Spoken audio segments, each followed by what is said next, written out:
Alright. Alright, we are all set to go. So, today, the plan is very simple, and hopefully shouldn't be all that hard. So we have... Actually, let's get back to the hub. We did matter conversion, and we unlocked fixite stuff, diamonds, and time crystals. So we're going to try to automate both of these, and neither of them are terribly difficult.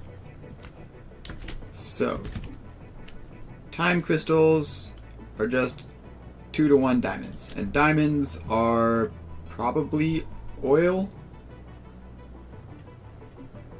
Although, is petroleum coke more efficient? Maybe.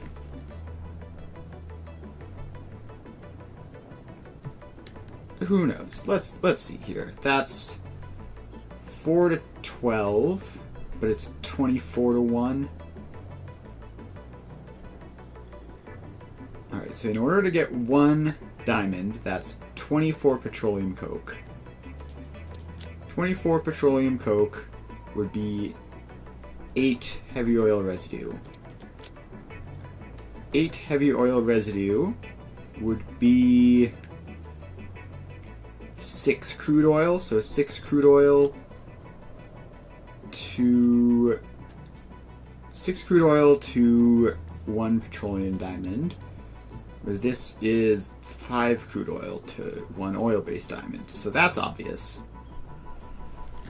And I guess, like, theoretically you could get free polymer resin out of the other one, but I don't need polymer resin. So,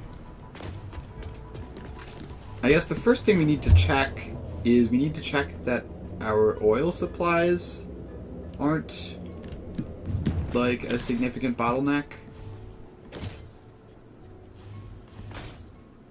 So let's first head over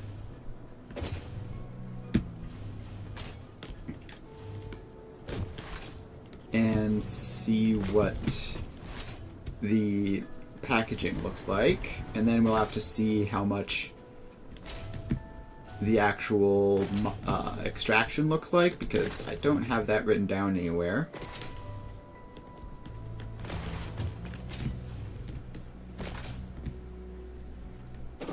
Because if I check that recipe again, oil-based diamonds, it's potentially 200 crude oil per minute to get 40 diamonds per minute. That's a lot of crude oil. I do not know if I have that much just to spare. So let's head over here.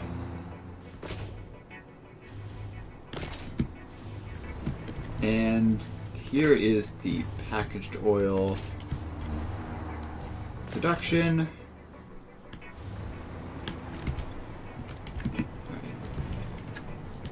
That's full. How much is this? Can I just pop in here and check real quick? Theoretically, we have 30, 60, 90, 120. So this is like 240 total. And some of it is being used for various things. Like, I don't know, whatever this is. Petroleum coke production. Yeah, so some of it is being used for petroleum coke production, and some of it is probably being output to other things. No, literally none. So is it literally just the petroleum coke that uses this oil? That's funny. How much does the petroleum coke use then? I guess obviously there's no way of telling that, but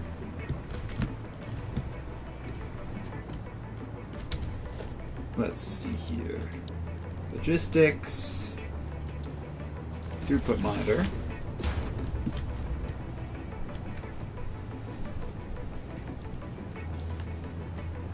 And it says... Alright, it says it's producing hundreds of petroleum coke. But I don't actually care about that. I just realized that what I actually care about is this belt here. How much petroleum coke is being produced? We're using like 130, 120-ish. Actually, I should just pull up the spreadsheet to see. I don't know why I'm trying to do this manually. Alright, the spreadsheet says we have a lot of petroleum coke being produced. And it says we're using almost all of our packaged oil. Which I absolutely do not believe. Because, like, have you looked at this? I'm gonna check, maybe there is legitimately, like, a massive shortage on the other side.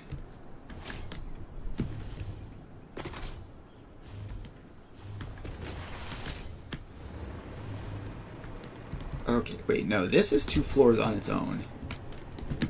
So did I just never account for the packaged oil on the new side of the factory?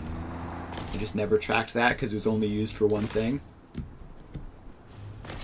That's possible. And it means that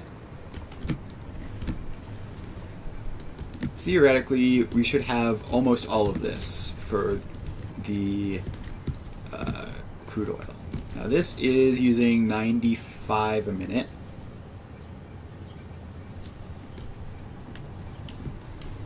Which means that we're going to have like 100-ish, what, 150, 140-ish left over.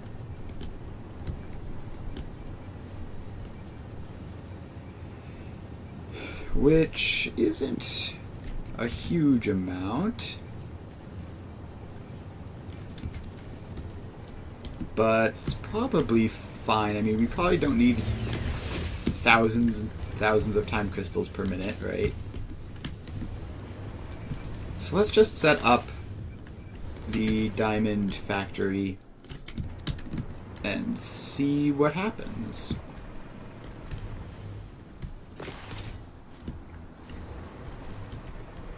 So we're probably going to have to underclock this to some extent.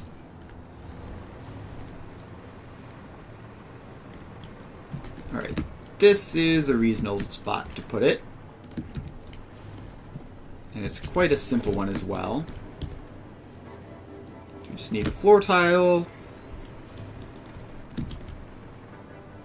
And a second floor tile. And that's all, right?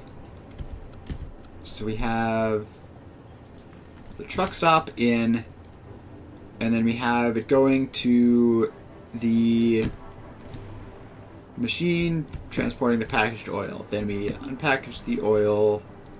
Okay, no, we do need a third because we have packages to deal with.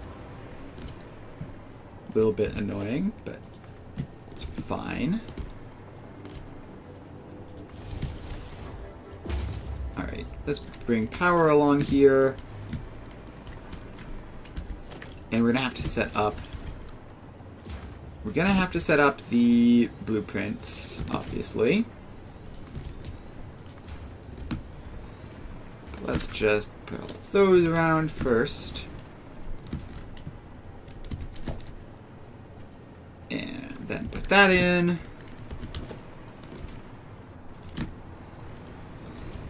Then we drive that up.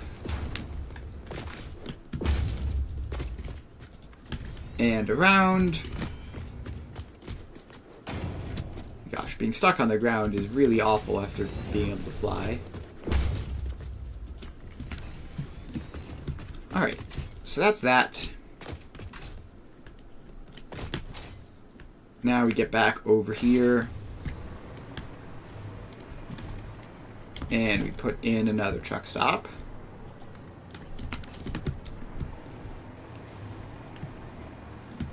So that's in, and we can power it up. Now we just need to make the blueprint, which Probably can't go here, but...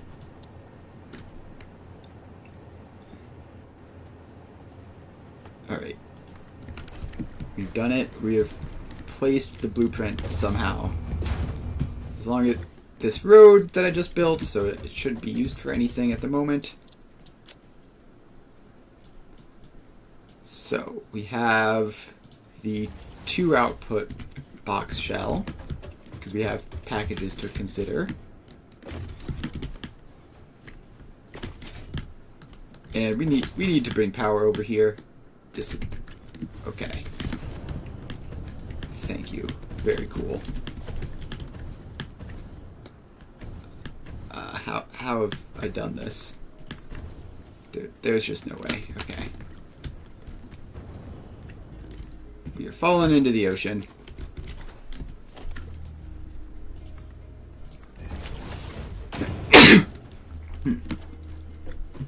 Sorry about that.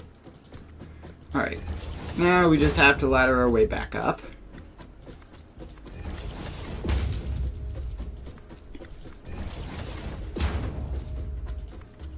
Alright, just a bit more.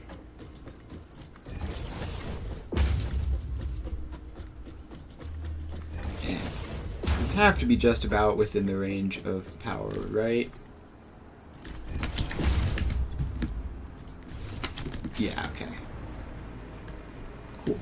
Now we can just hover and get back up.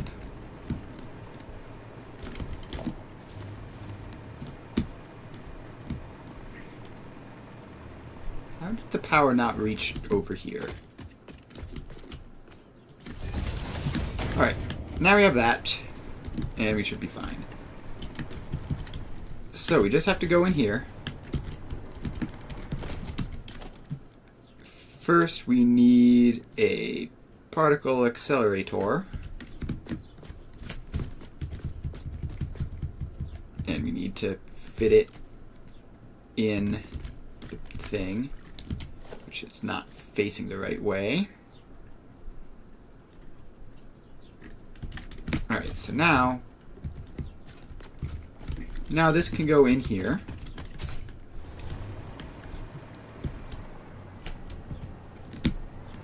And sure, we'll shift it something like that. Should be fine. And we need a floor hole coming from directly above. Somewhere like there will be fine. And in. And you're making oil-based diamonds. Alright, now we take one of the outputs. And we put the ceiling hole in.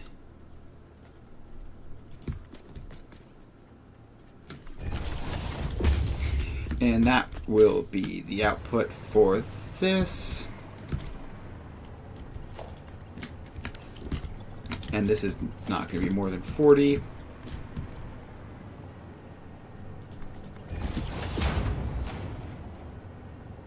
Alright, so now this just has to wrap around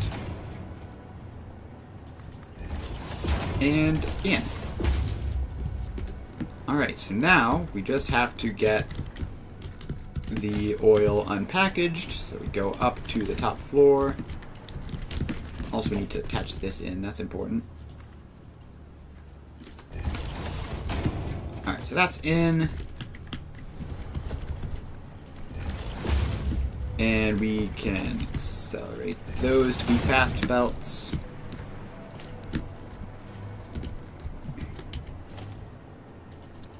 Now we just need a packager. So it can go somewhere like there, I guess.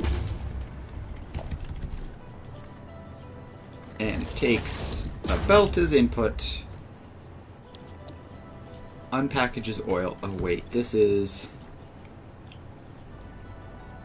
Right, so this is not infinite unpackaging, just 60 unpackaging. Alright, so now the question becomes, can we fit like, even just 2 packagers in here would be great.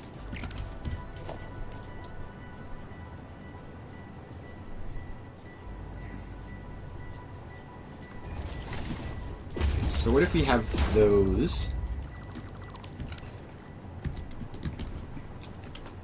And we have a splitter, which does something like that. And this is going to be very cursed in order to get this to work. But then the input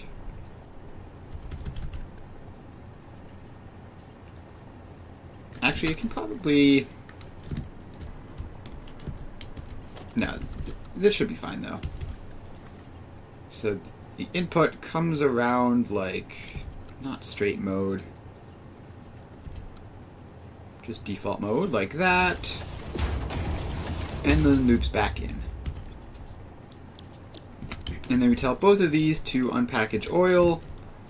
And we get 120 oil. Now we just merge them up. And may as well do straight belts.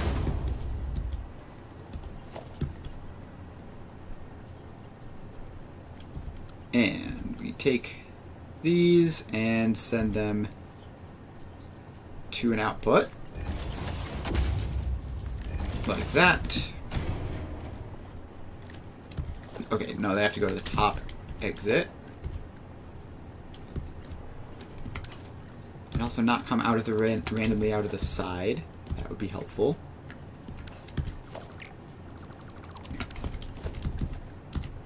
Alright, so let's just do that. It's around like that, and then up. Alright. This does not need to be Mark 5. It needs to be maybe Mark 3, just for some extra breathing room.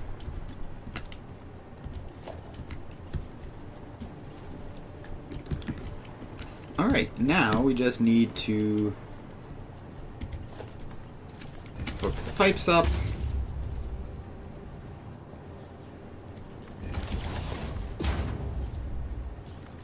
And out you go. Alright, so that should be everything we need. So now we power pull, we power all of these machines up.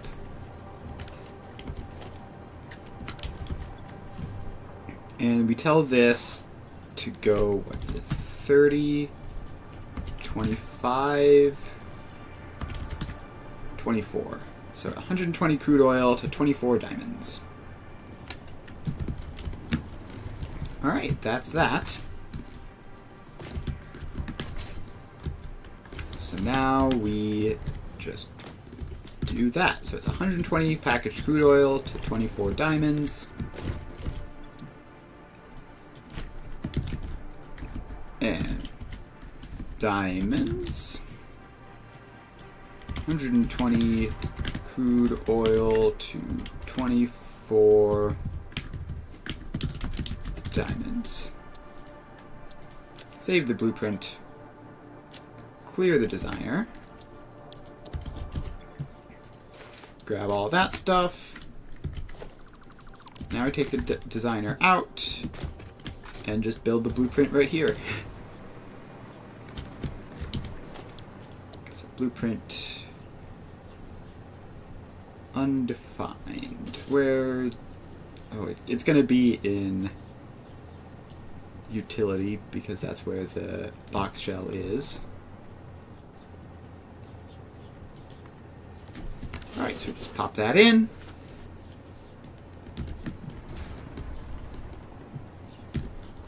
And then we can call this packaged oil.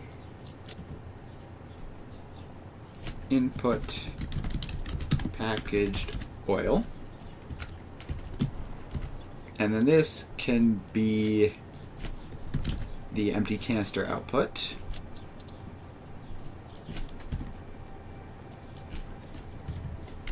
Output empty canister. And this can be the diamonds output. Output. How can I not spell today? Diamonds. Select. And then that last one doesn't exist. Alright, so then that goes in there. This comes out to there.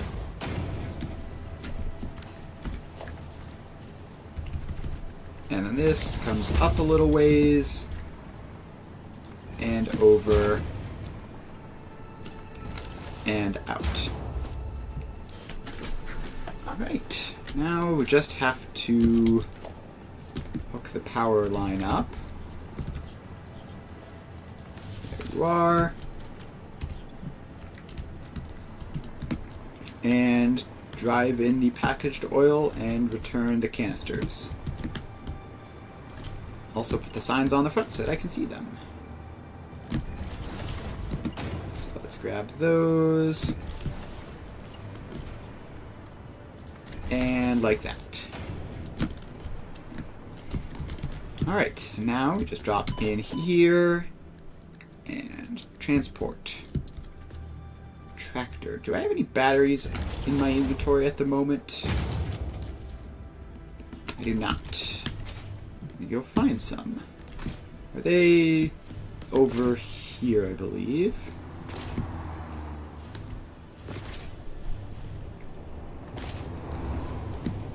Alright, batteries, batteries, batteries. Where would the batteries be? They're not that far over. Are they this one? Yes. Yes, they are. Alright. Just grab 2 stacks, just to have 2 stacks with me. And now we return. Alright, just hop on over here.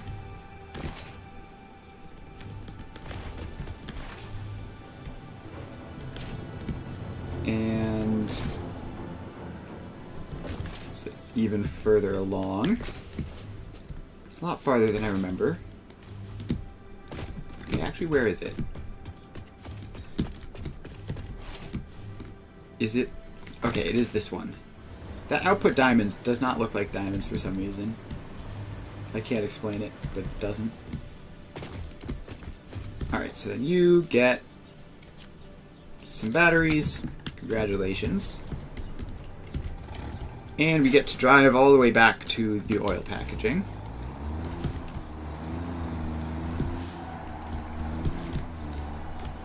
So, around we go. And take a left. Where is the oil packaging? I don't know. But it's definitely not in that invisible wall, which I almost got stuck on. Barely managed to get off of it. And now we move.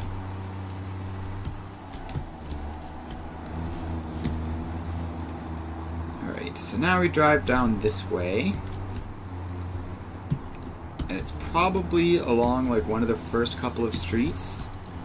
Like this one maybe? Yes, this is it here.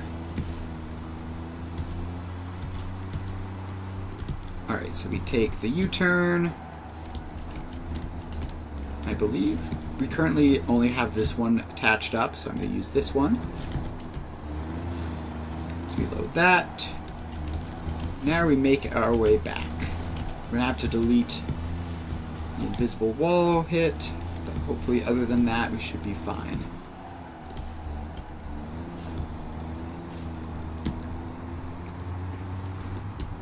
I think if we just go along this way and don't get hit.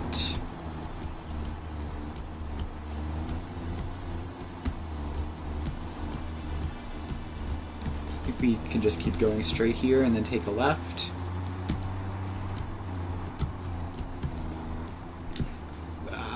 Please.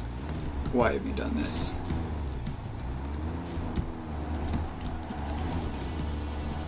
Alright. Well, it's a bit of an eventful trip, but we did make it.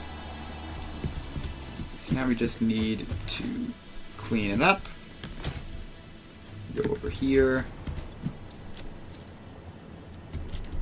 And we delete all this.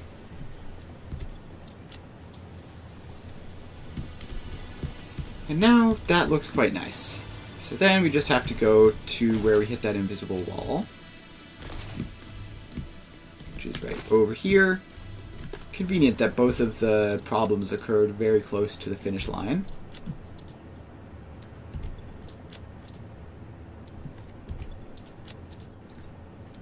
Alright, so all those go away and we have a perfectly normal route.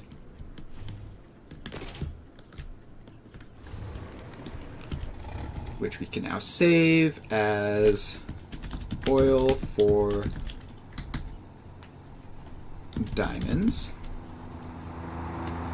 Save that, enable autopilot, hide path nodes, and off you go. And we also need to set that to unload. And then we just need to drive the canister return. Looks like it's been a while since I had to do one of these. So let's go. Go there. Loop around this way.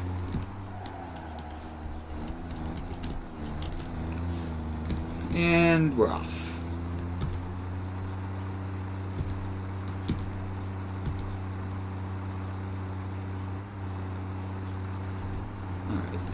There's some chaos going on at this intersection, which I barely managed to slip through. Okay, please. Why would you just stop there completely in the intersection? We just have to make it all the way down to the interface here.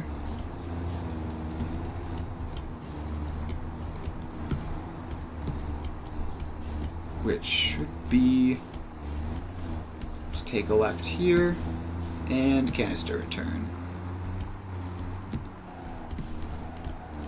Alright, let's pick this one, arbitrarily. So we unload from there, and now we just make our way back. Uh-huh. Oh boy. This region of the city looks very fun. I'm just gonna do a U-turn here and get back this way towards the outskirts where there's less traffic.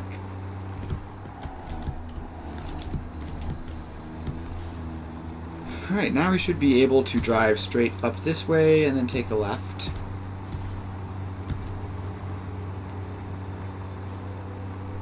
And up we go.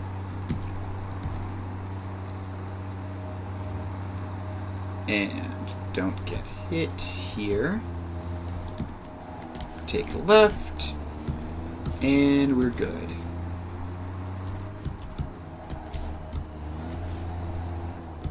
Alright, so now we can save this as diamond canister return. Enable autopilot, hide path, and off you go. As I said, and off you go. Alright, cool, that's that. Oh, here comes the oil. And how much? It's a good solid amount. Cool.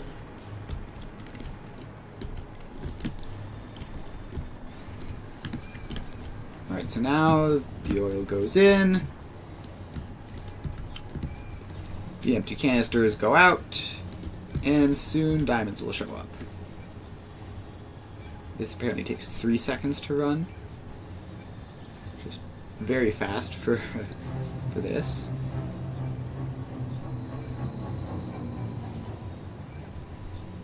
Alright, that's that. Now it just needs to figure out that it can run continually. And there we go. Diamond production complete. Quite easy. So then with that, the next step is... You can also do this right here, right? The time crystals. Yeah, we have the source of diamonds. You can just put another sign on this that says time crystals.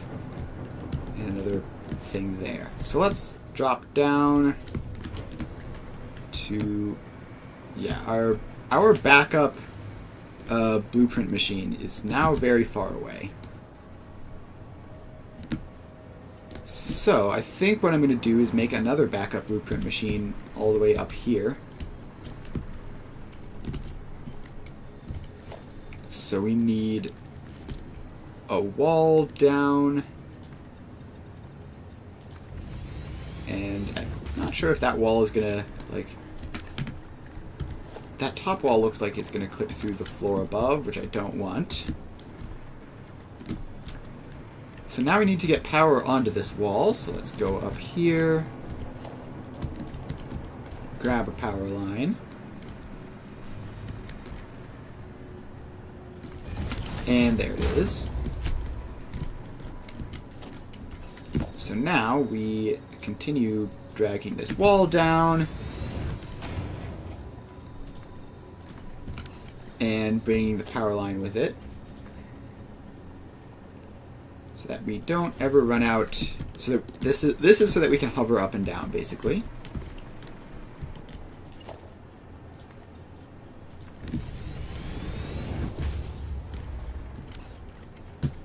And that goes all the way down to sea level. Cool. Alright, so here we are, approximately at sea level. And we can just build out a nice little platform here for a blueprint machine.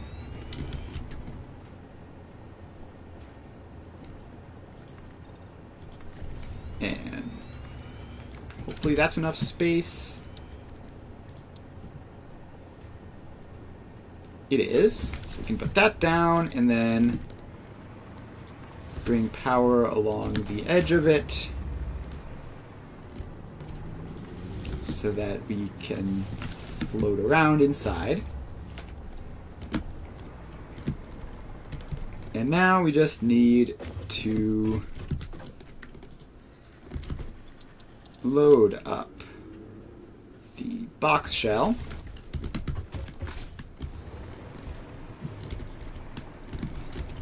And make some diamonds. So what machine are time crystals even made in?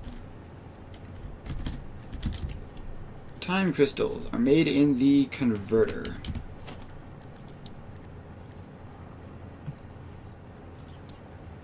Alright, that's fun. First time ever using the converter in this game. In this save specifically. Obviously I've finished the game before. And time crystals. And this is 12. So what if I just make this space efficient and do 2 of these?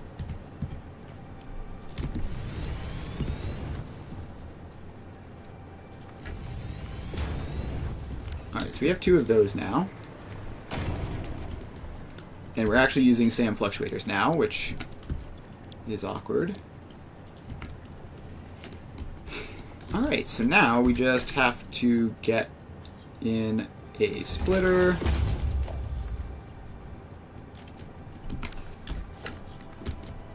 Bring this down to ground level and in.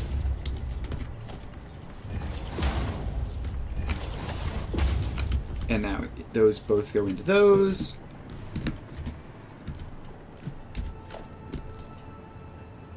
And then they just merge up and head out.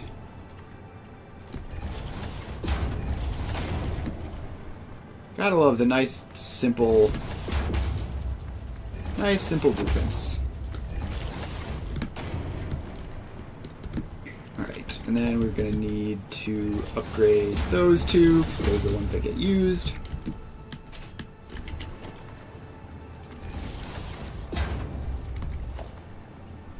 And then hook the power lines up.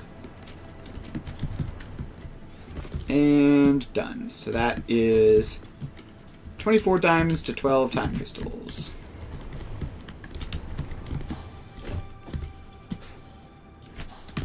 Time crystals. Gosh, I just can't type in general today. 24 diamonds to 12 time crystals. Save the blueprint. Clear the designer. Take all that stuff.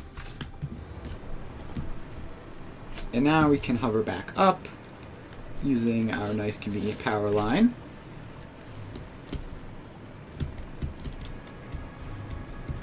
And now we just go here.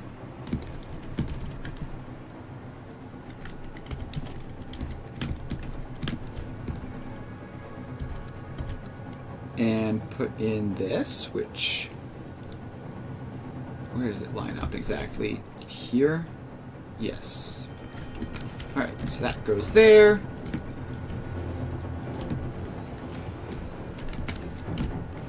And that goes there. Now we just go time crystals. Build mode blueprint. Okay, don't auto-connect that. That would be crazy. Alright, so that goes in there. And now we just need to attach the diamonds up, which not back there. Thank you, random splitter. Alright, I actually want this to be a smart splitter, I think I want left any center overflow. Just so that it prioritizes the useful stuff.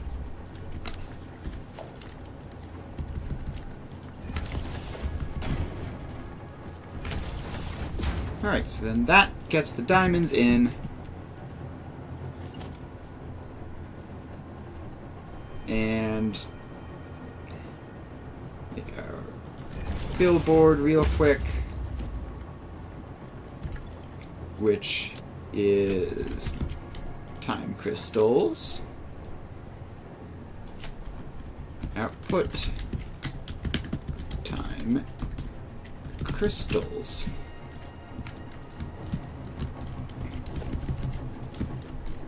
And then that goes there.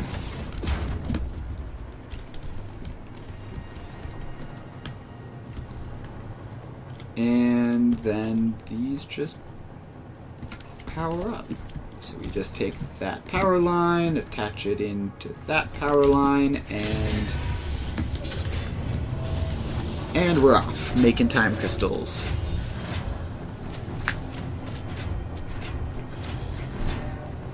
Now the question is, is the diamond production working properly?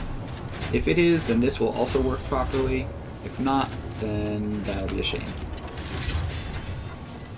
Also, power consumption is now going to be all wacky, and I notice we're still having some flickers in power production. I'll probably go check that out at some point.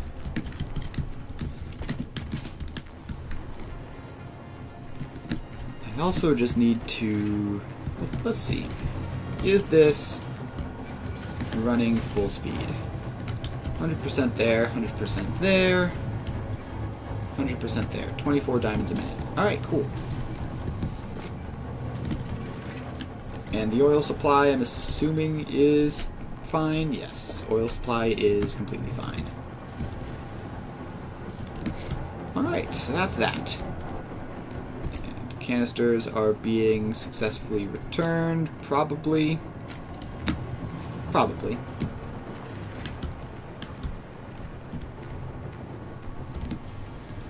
Which means that once all the various backlog of all this stuff gets filled up, These should run, and we'll have time crystals at good number a minute. Alright, so that's time crystals. That's mission 1 complete. Mission 2 is to not get distracted by Discord notifications. Oh boy. Some people are chatting up a storm in Discord right now. Let's try to ignore that. Alright, then the next thing we need is fixite trigons, which are made from fixite ingots, which are made from reanimated SAM, which is made from regular SAM.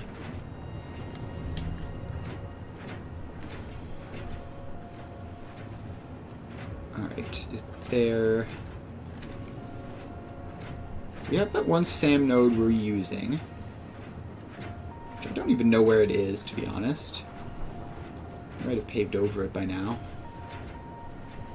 But yeah, so we have a SAM node, like, all the way back in the old times before the city,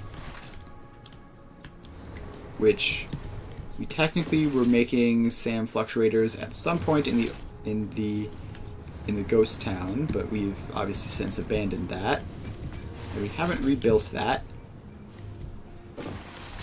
So we need to go upgrade our SAM production, because I'm pretty sure it's literally one constructor, and probably a Mark 1 miner on the other end as well. So we need to go and upgrade that, so that we have enough of it to do stuff.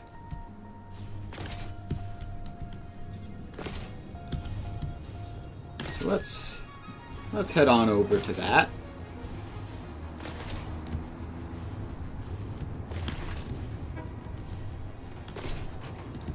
Alright, so if we head all the way over here, we should discover the SAM.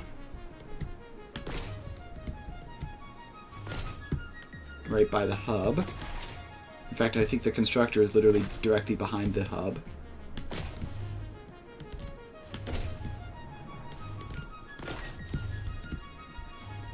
This is where we brought it onto the old factory. Obviously no longer in use. Now we drop down here. And we have this single constructor with a Mark 1 belt of SAM. So first step is we are going to go back to the actual mine and upgrade it, and then run along and upgrade the belts to make it faster.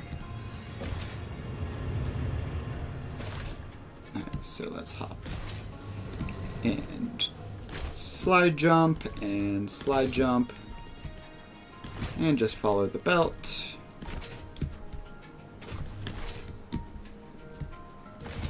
And just follow the belt. And through all of this stuff.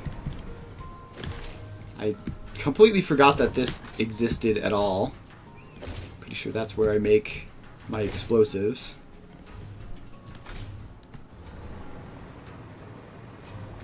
Alright, now we have this, which we could take the ladder up, or we could just fly up.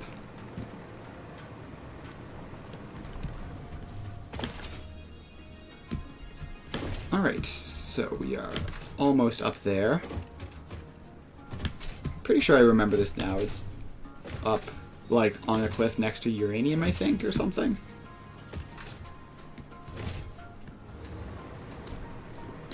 Yeah, actually, I think I was just here to pick up hard drive last stream. That's funny. We're back. Alright, so here we are.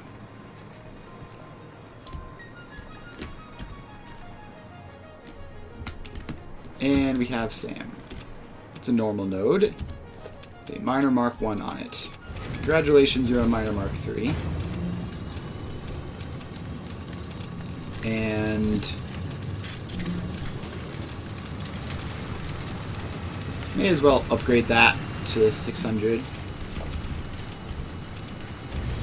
And now we start upgrading the belts, and I will be very surprised if we have the all-clad sheets for this, but we can at least try.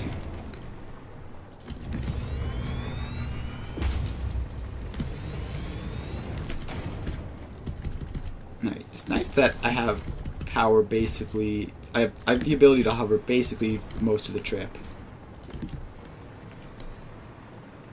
Alright, so that upgrade just keeps upgrading along.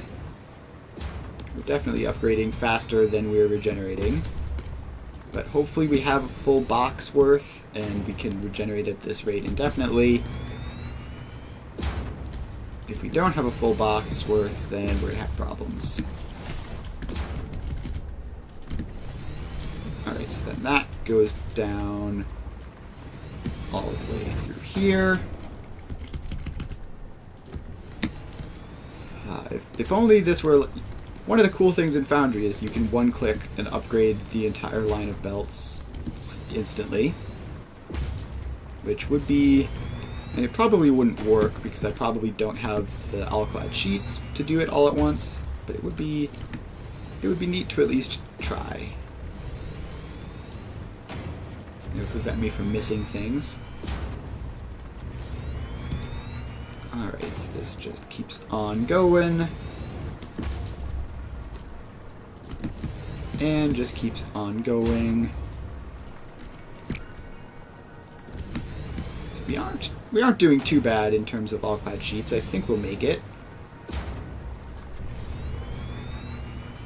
Unless the recovery rate suddenly plummets because we ran out of storage. Which could absolutely happen. Imagine trying to do this with encased industrial beams. Like it's just never happening.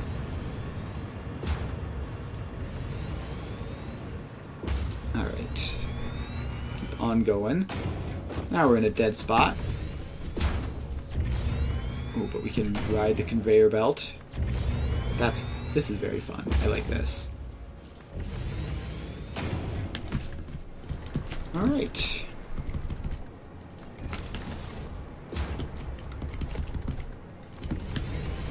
And we're here. So now we are capable of delivering 600 SAM into this singular constructor. Now, if I check, SAM does literally nothing other than this one recipe. So there's no need to worry about like making this expandable or anything. Or like, there's no need to save any regular SAM. We can just make all the reanimated SAM we need. And we can do that just here, I guess. Gosh.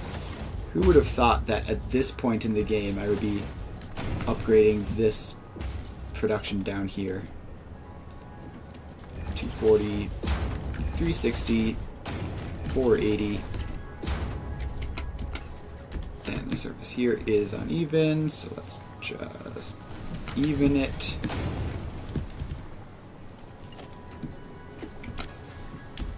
And give you a little more space there. Alright, so now we just have to put in the splitters.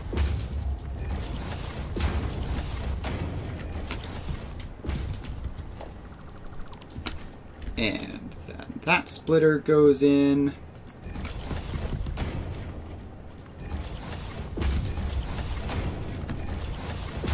And that all goes along like that.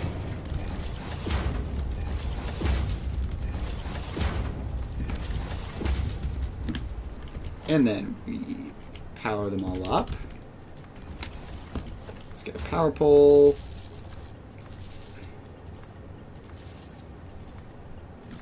And so this will take, what, 600 SAM and convert it to 240 reanimated SAM, I think. If I'm doing the math right.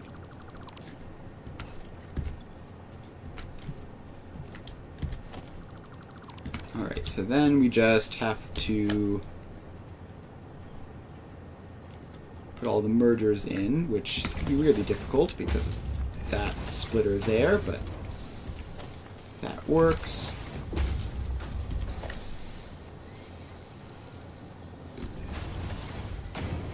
And did I put that going the wrong way? Yes, I did.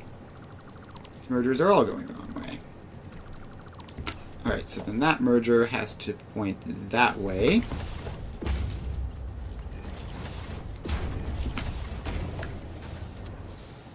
And they just continue pointing that way.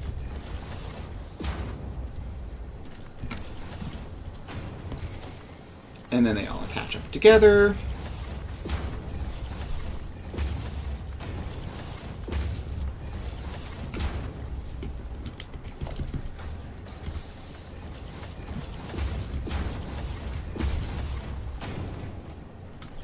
Alright, so then those go like that. And we just have to attach that in, which didn't click properly. There we go. So that should produce all of the reanimated sand we're realistically ever going to need. Like, we might technically need more than this at some point, but probably not for a while.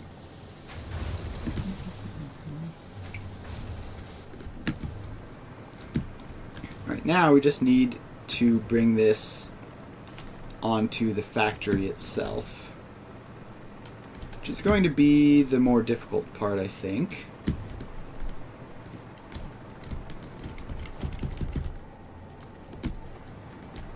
So let's upgrade these belts, just because they're going in approximately the right direction. But we don't want it to go up there. That is up to very much the wrong part of the factory.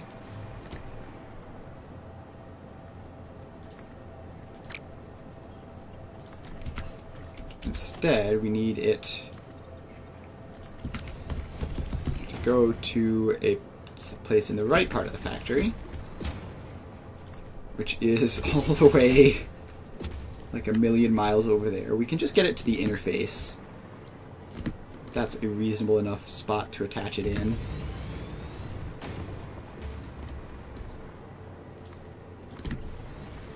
Alright, so then this belt just goes along.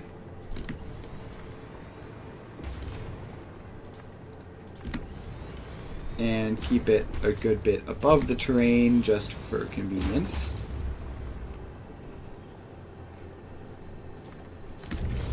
And now we go over this way. Stay above the terrain. Gosh, the interface is so far away.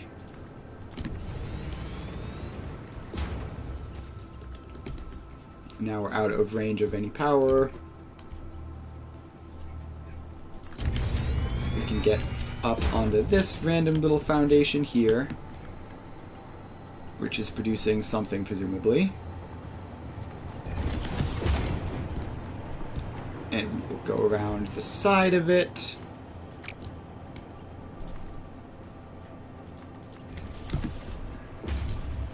And keep on going. Once again, thank goodness we are using Mark V belts instead of Mark IV. It would be very, very painful to use Mark IV belts for this. You definitely would not have the production rate for that.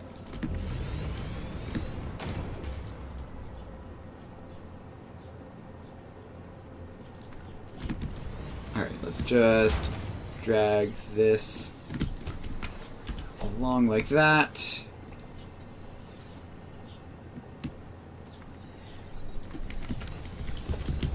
And give it a foundation to snap to here.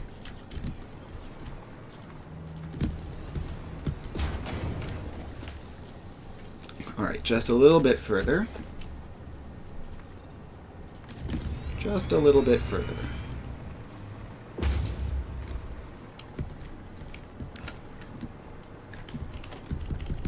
Alright, at this point we are close enough that we should build the receiving station, which I guess will be just this. Like, we have a free thing here. yeah, let's just put in that.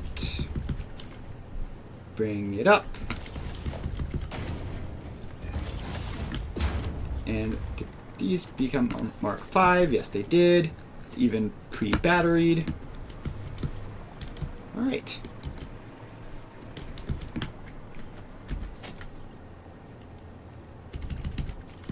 So then this just has to go down there.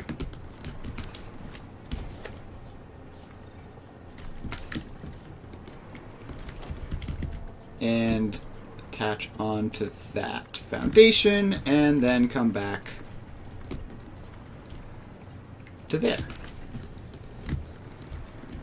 Alright. So that's reanimated Sam added to the factory.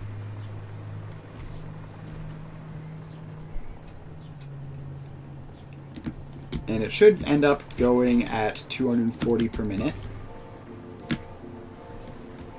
Which I believe should be enough for all practical purposes.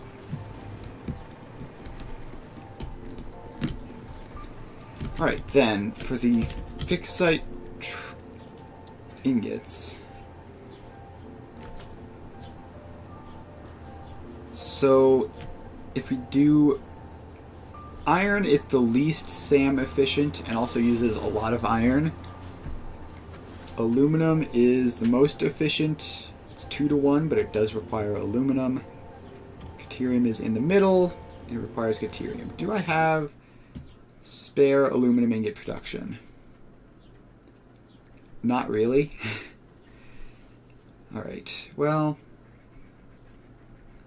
See, this is the problem, is we need spare production of one of these three things. And spare iron production. No, we have no spare production of any of these things. But I can probably just increase... Let's see, how much caterium production is that? Let's see here, caterium production. It's 5 floors worth. I can probably just add in like 1 or 2 more floors of caterium production without breaking anything necessarily. Let's do that.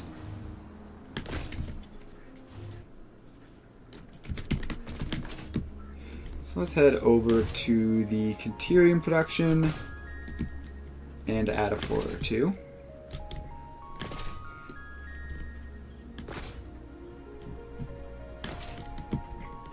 So over here we go.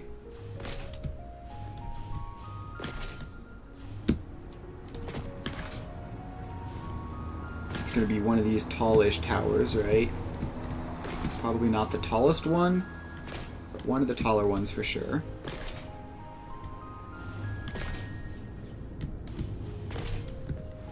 And yes, it is this one. And how is this looking? Like, actual inspection looks fine. And it shows 128 a minute. Alright. And... oh, we're sinking plenty. We are sinking plenty of caterium. In fact, sinking pretty much all of it. Alright, that'll be a good way of checking water inputs are a bit dicey. Alright, I think we're probably just going to say it's probably fine. Like, we're clearly not using our full caterium ingot capacity anyways.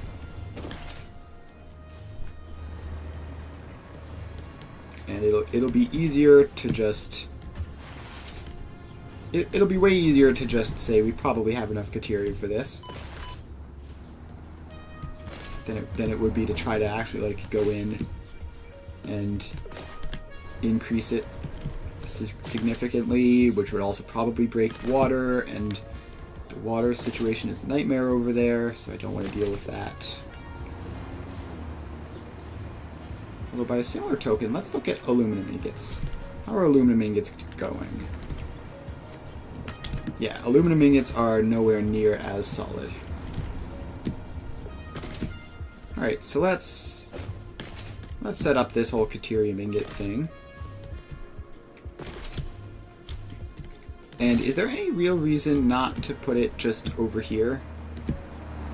Like in this whole giant space that we have? I don't think so. I think we may as well. So we need to set that as reanimated Sam. Reanimated Sam. Alright, so we need 2 truck stops, 1 for the SAM input, 1 for the Caterium input, and then a 3rd for the fixite output. Alright, I think we're going to do the same thing we did with the other one. So let's just get that in, and that in. And one of these truck routes is going to be very short and convenient, and the other one is going to be less short and convenient, but still not that bad.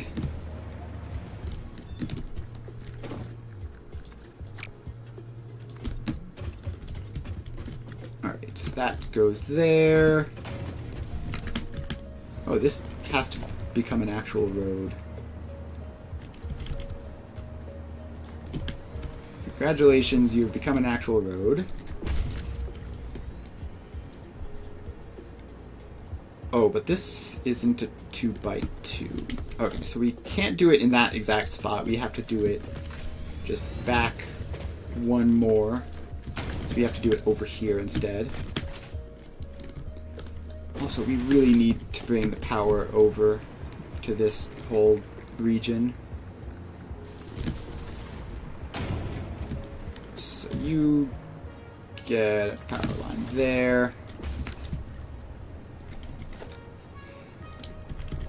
Alright, so now we put in a floor tile, which is there.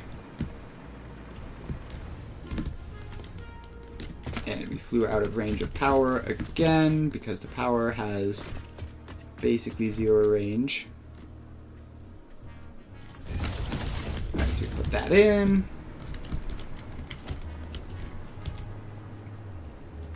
And we put that in.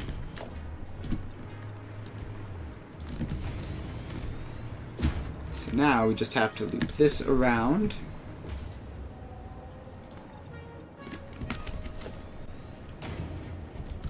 And then put the roads in. So the roads have to go all the way back there so that we can have a second row of these.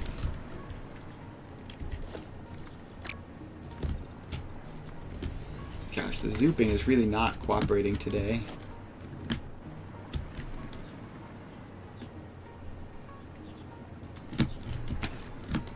Okay, that's off-center. Don't be off-center. Be centered. Thank you. Alright, now that goes back there.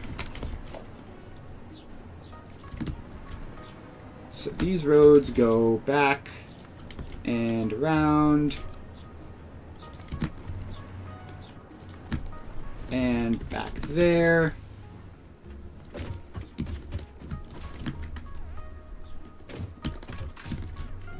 And there. Alright. We just need to bring power over to here so I can hover in that region. Alright, now we just have to put in the truck stops. So we need 2 truck stops. There. And there. And one brings in Caterium and Reanimated Sam. The other one outputs Fixite Ingots and Fixite Trigons. Although, do we even need to... Hang on. Fixite ingots. Is this used for anything else? No. It's only used for the one thing. We don't even really need to output that. Also, we don't need to put those in until until these are configured. So, you are... Deuterium... Input... Deuterium. And make you green. Deuterium ingots. And then you are reanimated SAM. And input reanimated SAM.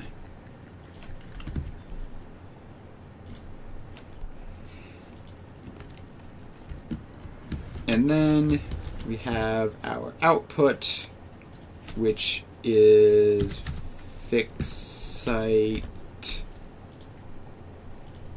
trigons and output fixite trigons. Alright, now we should be near to that blueprint machine that the old one.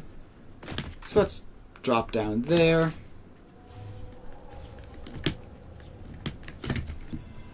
And apparently the hover pack's slowing your fall mode just doesn't work. Alright, so now we go in here and we load up box shell. And now we go in. Please let me in. Alright, so the ingots are made in converters, and the trigons are made in constructors.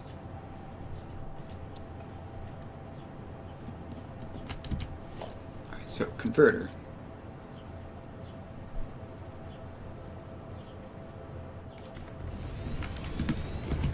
And fixite ingot Deuterium.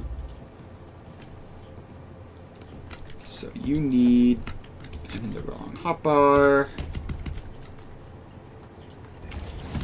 You need 2 inputs. And you make fixite ingots. Then we just have the constructors. How's the factory? Pretty good. We are working on phase 5 stuff, so we just set up diamonds and time crystals, and now we're working on fixite, which is very exciting. We are really closing in on the end of the game here.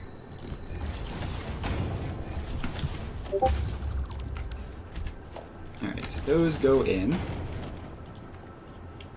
That comes there.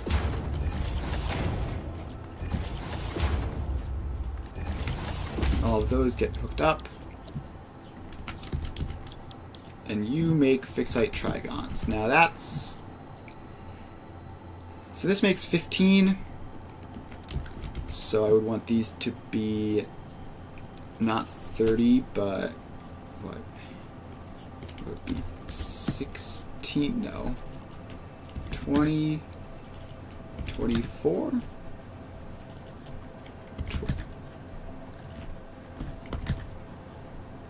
Oh, 22.5 to make 7.5 each? Yes, alright. 22.5. Alright. So that's that. Now we just merge these up and output.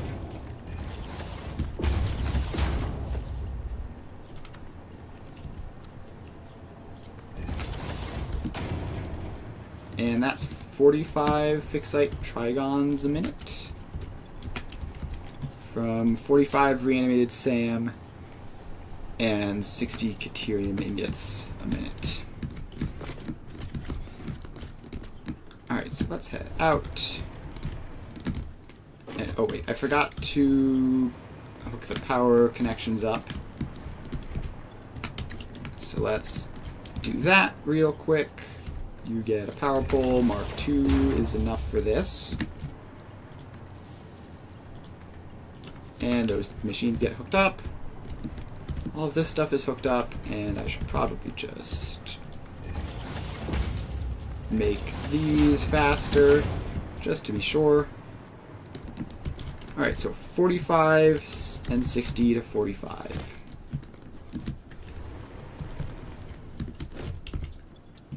Alright, so this is fixite trigons.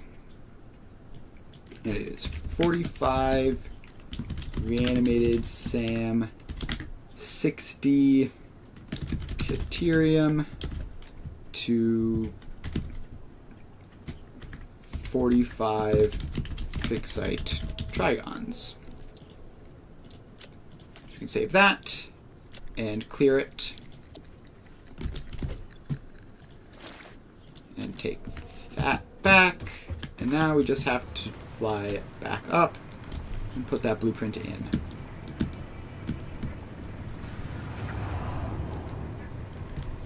So we ended up building it out over here because it was only stuff from the interface, so I figured let's build it close to the interface.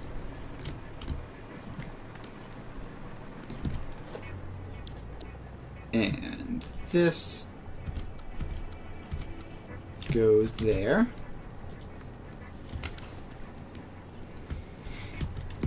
And as always, I've put the truck stops in a silly configuration, but it doesn't ultimately do anything.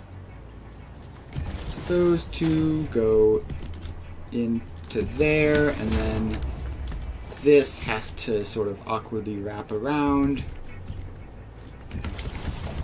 So it goes up and over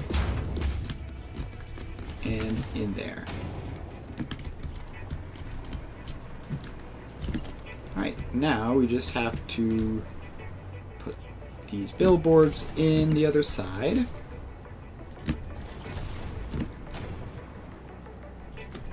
Like that. And just run 2 truck routes and we'll be good to go. You both... Oh, I also have to power all this stuff on, right? So that connects out to that, which is weirdly like sort of in the middle of the road, but not quite. And then these power lines all hook up. And the machines get turned on. Alright. Now we just pop down a tractor, give it some batteries, and which one even is this? Reanimated SAM. Alright, so this is the easy one because it's right there. Start recording. You unload there. And we just loop around.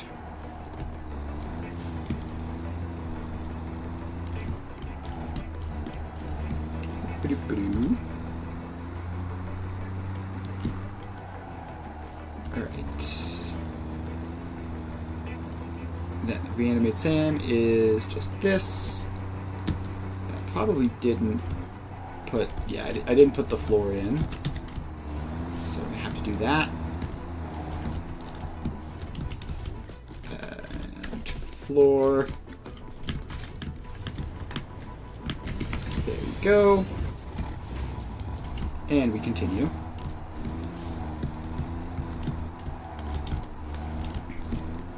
And we take the U-turn and just head back. We're going to have to delete the weight from that floor missing, and then that will be a completed route.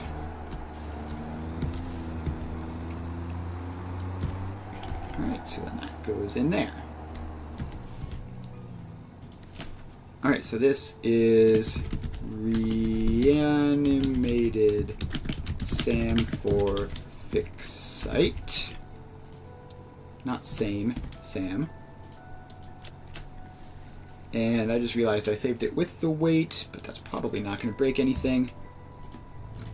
So off you go.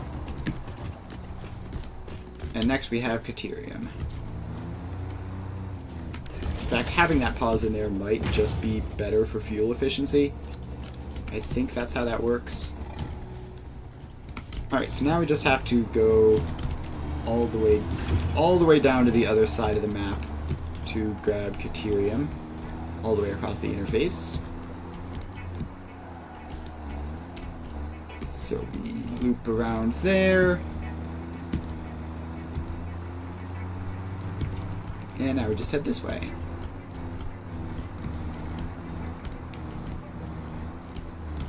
Alright, we take a right.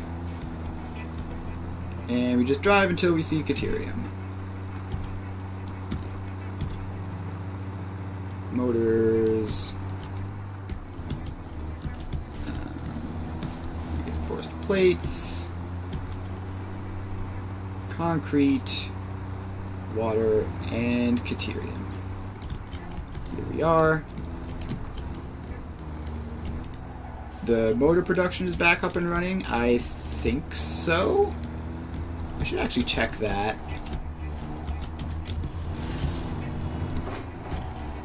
I definitely have not checked that recently.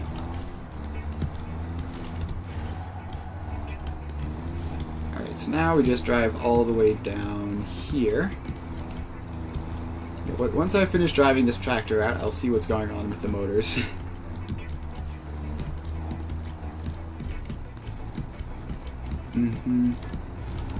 Yeah, I'll definitely need to check. Alright, take a right here. And drive way all the way down there.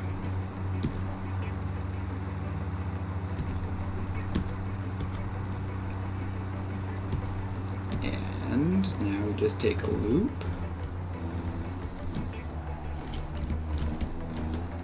Alright, I don't know why I've gotten so bad at doing U-turns recently.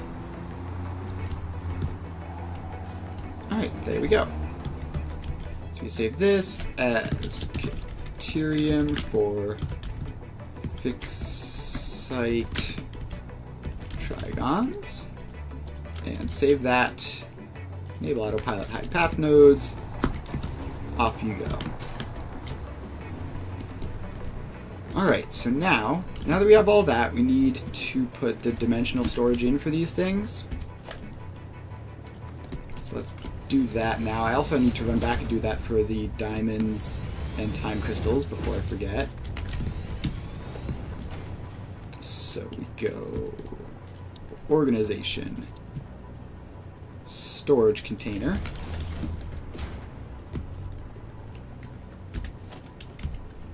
And why is that curved? Set that to default so that we can put stuff on it. We put on a smart splitter.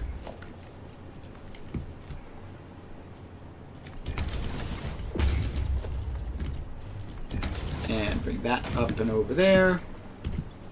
And say left, any center overflow.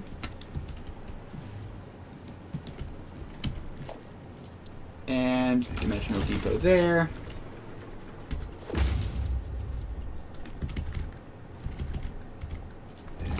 And a belt like that. Alright, the SAM has shown up.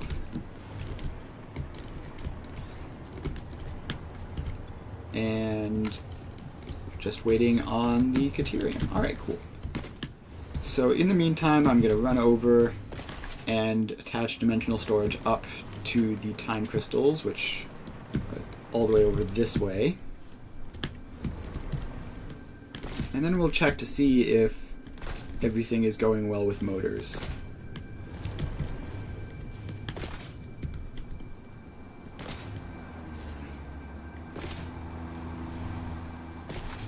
Alright, so the time crystals are going to be, I think they're on this road, just all the way down at the end.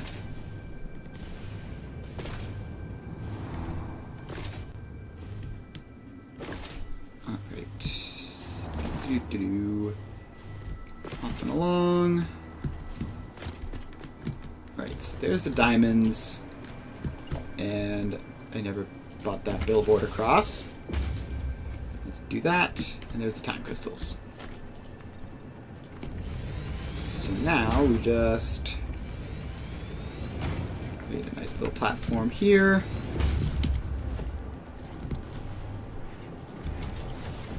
And put down the storage containers with the dimensional depots. No, not there.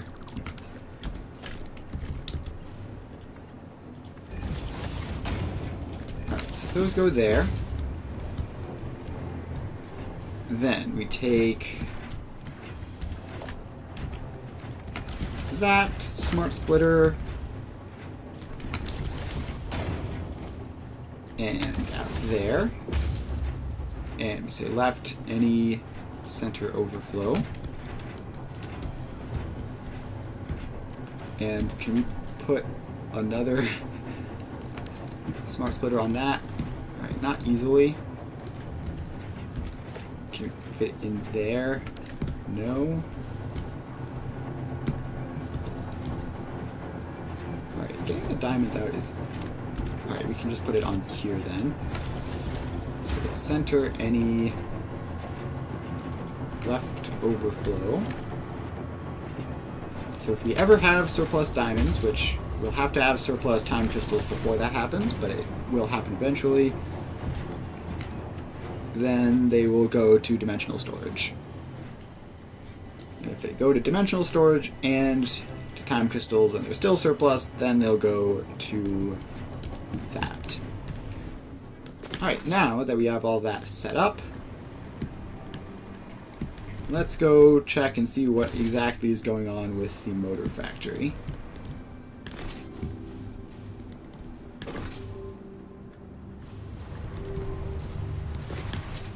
Because I suspect it's probably recovered by now, but I should definitely check. Alright, so we're going to jump on over.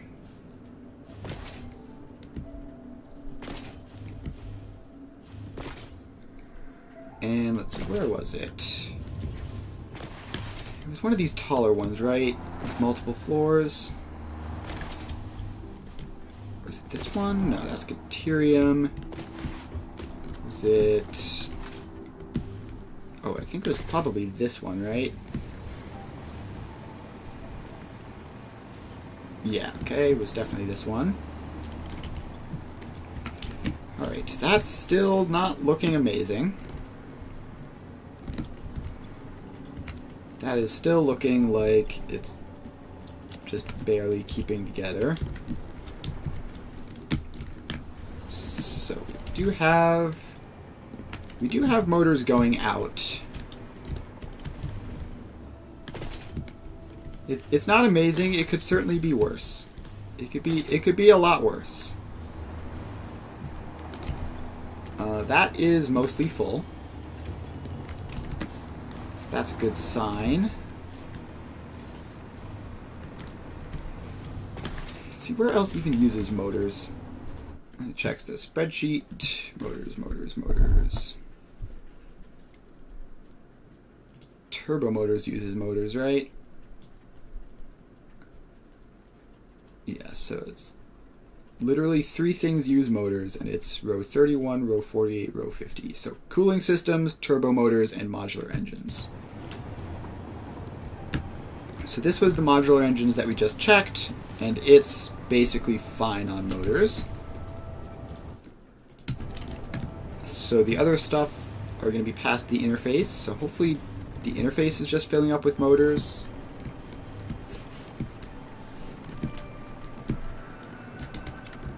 How many motors surplus do we even get? Oh no, I just did something horrible. Alright, I was holding W to move, but then I swapped to the spreadsheet and I just started typing the letter W repeatedly. Alright, yeah, we have approximately 2 net motors per second, which is not a huge amount. so this is the interface. Let's check. Where on this are the motors? Probably down near the end, right? Here they are.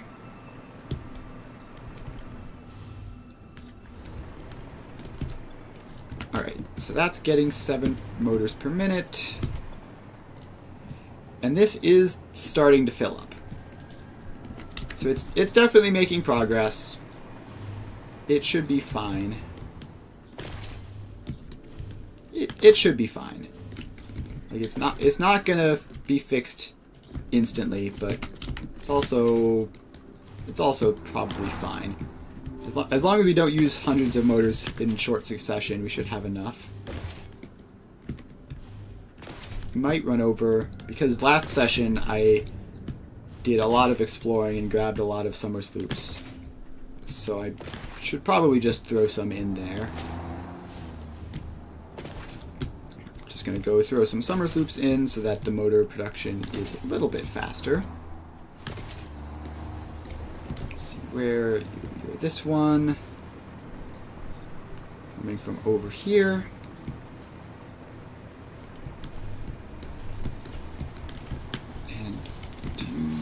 And down this floor, yes.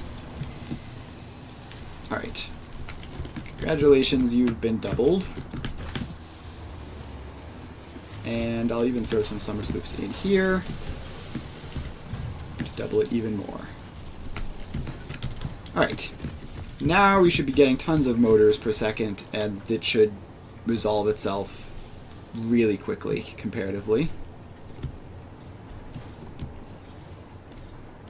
Alright. And while we were doing all of that, we have fixed site trigons and time crystals in dimensional storage. Fantastic. So now let's go back to the hub. I believe that those will have unlocked some stuff.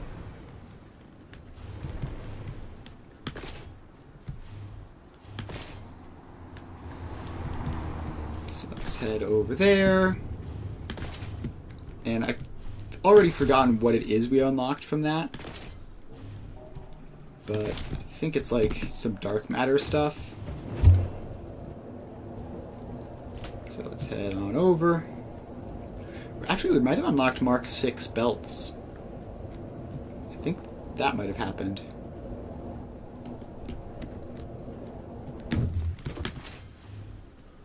Alright, so let's make it the last little bit of the way to the hub.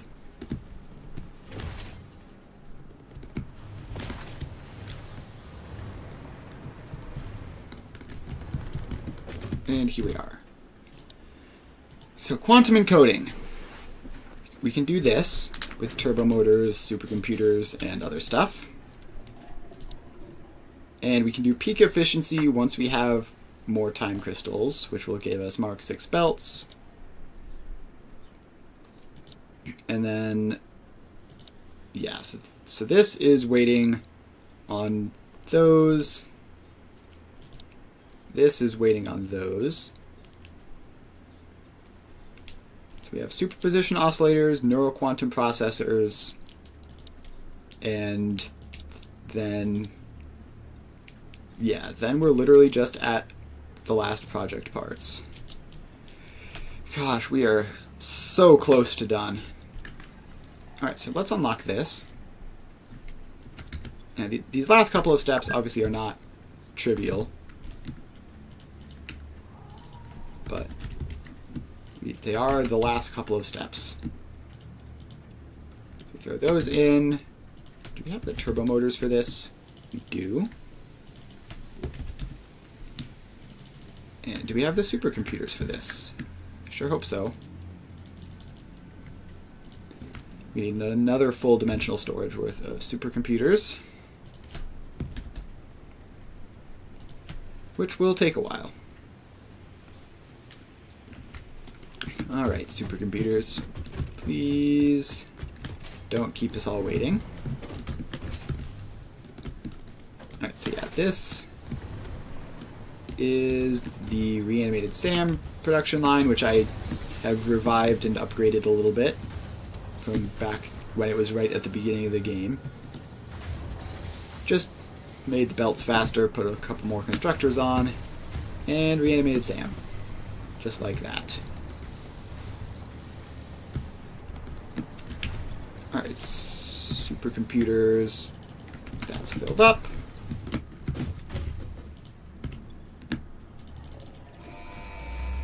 And we launch.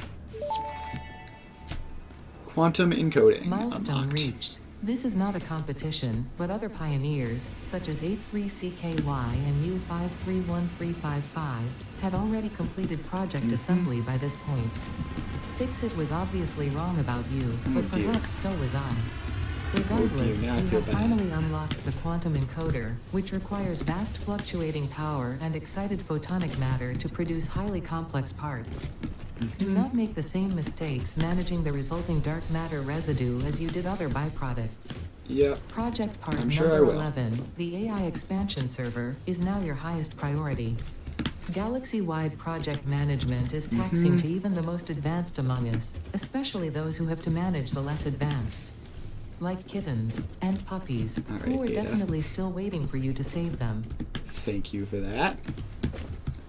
Alright, so now we have quantum encoding. We've unlocked the quantum encoder, which might be too big for my blueprint machines. Not entirely sure. And then we need to make these two things. So superposition oscillator has one recipe, and it produces dark matter residue as byproduct, but uses dark matter crystals, so that'll work out. So this is the part of the game where building everything in blueprints sort of breaks down, because like even the most simple things are going to require large buildings with lots of space. Neural quantum processor is pretty much the same, although this doesn't even have a input for the dark matter residue. So that's concerning. We'll have to figure out something to do with that. Now we get to run some hard drive scans and hope that I have enough hard drives for all of the cool stuff we've unlocked.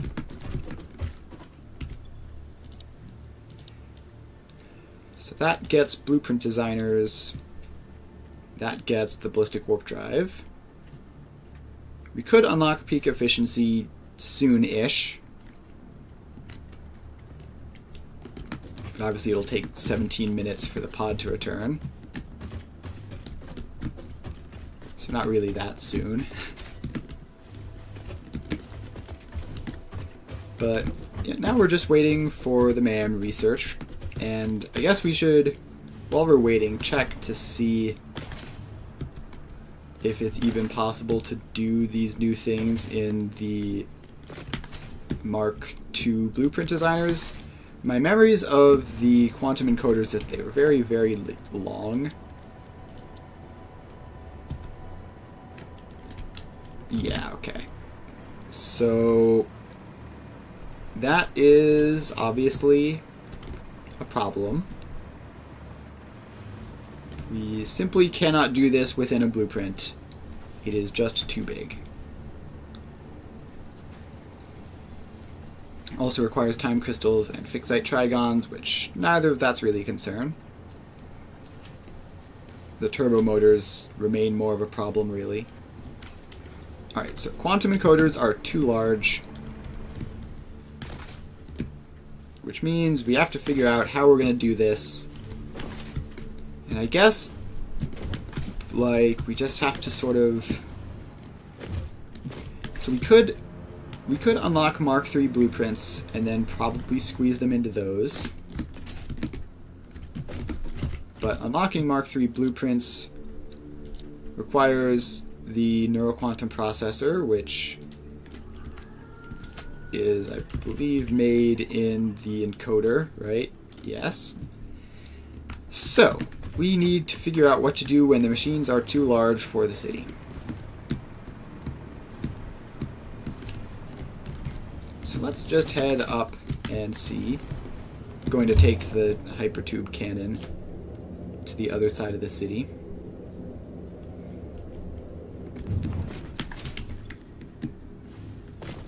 Alright, so gotta swap to that. Got to shift around the hypertube cannon so that it goes the other way. Let's see here, hypertube. Not straight like that. You do to curve up a little bit.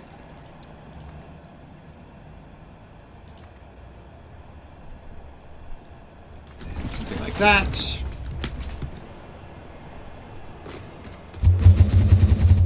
And off we go. Alright, so let's land somewhere around here.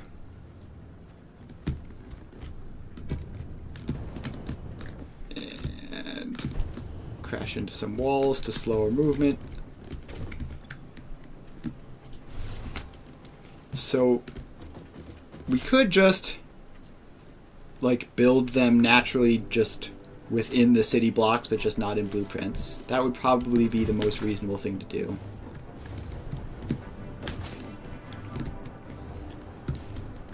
So let's see here.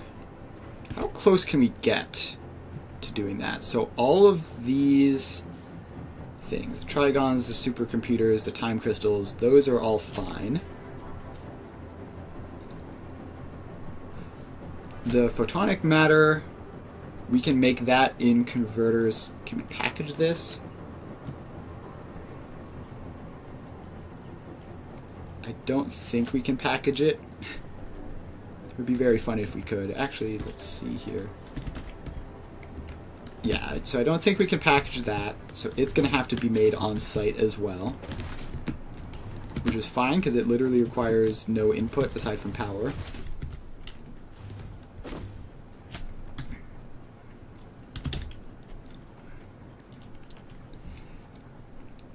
And these three things are all automated, plus the photonic matter gives us the processors and dark matter residue. Which, what do we do with dark matter residue? I guess we can make dark matter crystals with diamonds. And there's got to be some convenient alt recipe to not require the diamonds, right? I'm pretty sure I remember that being the case. Gosh, this hard drive is seems like it's taking forever to scan. Alright, so we need space, first of all. And I also need to figure out where we're putting this. So the supercomputers and time crystals are both back here-ish. The supercomputers are there, maybe, and the time crystals are here, I think? Just across from the cooling systems. Yes. Alright. So, this would be a reasonable space to put it. And let's just say, gosh, it's weird like building on the city without necessarily having everything in blueprints, but let's do something like that, something like that. So we do need truck stops for how many truck stops do we need? We need 3 inputs and 1 output, potentially 2 outputs. So really we need like 3 truck stops. So this is the time crystal input, time crystal. And this is, let's copy that over,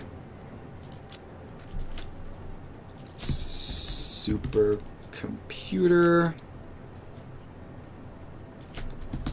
input supercomputer.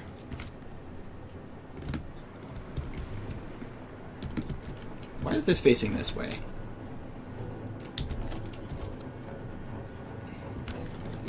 This should be facing the other way. Alright. Truck stop, but facing the other way. Successfully built. Now we put that in. And we have to relabel them now. Also, we need to hook them up to power because I just fell out of the sky and almost fell off of the foundation. Which would be the second time today, which I don't want to happen.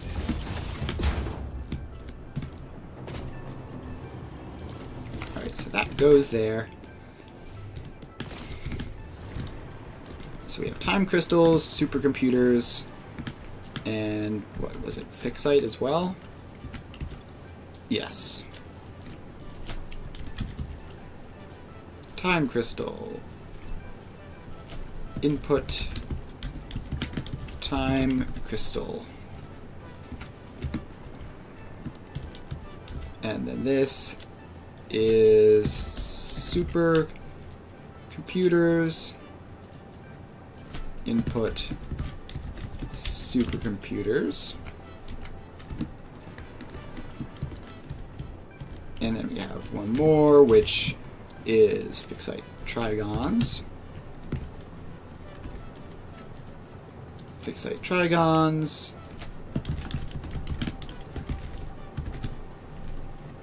Alright, so we have our inputs.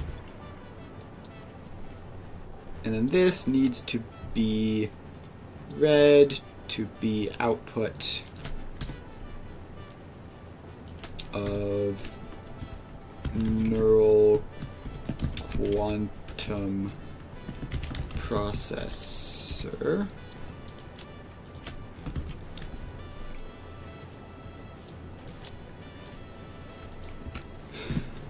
Alright, and then we would also need another output just for the dark matter crystals that we make as a byproduct. So first let's build the road back here, at least a little bit. Don't know exactly where the road needs to go because I'm doing fancy stuff. Ooh, the MAM is finished. Please give me something fun. Dark matter crystallization or dark matter trap. So dark matter crystallization is less efficient but doesn't use time crystals. Dark matter trap is more efficient but does use time crystals. I think ultimately we want both. Because last time, unable to scan hard drive, no rewards currently available. Alright. So for some reason, when there's only one reward available, you have to save your game and then load it in order to be able to scan the next hard drive, which I don't know why that happens that way, but it's definitely a bug. Didn't know that you could reach the end. Yeah, I mean, if there are more hard drives than there are total recipes, and there are also, well, you don't have all the recipes unlocked at all times. Alright, so we do that. Yeah, that notification happens every time, and then we scan it, and now we can scan the last one. Yep, Nope. As long as you are very, very thorough with your exploration, you can just grab every single hard drive without worrying about it, and it'll be fine. Yep. The only thing is, like, it can be tricky to find all the hard drives, so if you're not, frankly, cheating like me and using a map that tells you where all of them are, then you have to be more careful, but...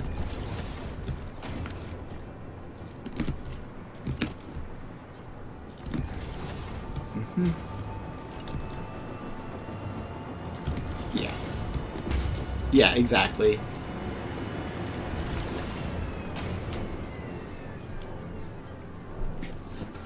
Alright. So now we have that. The radar towers do help a lot, yeah. They narrow it down pretty well. Yeah. I've definitely done that. I think on my first ever save, I didn't use the map, and I did that a lot to find a bunch. But it's just more convenient to know the exact location and also like know what resources they require in advance, because in the early game you can't necessarily do all of them. So it's very convenient to know, oh, the one in here requires fused frames. I don't have those yet. I'll just skip it.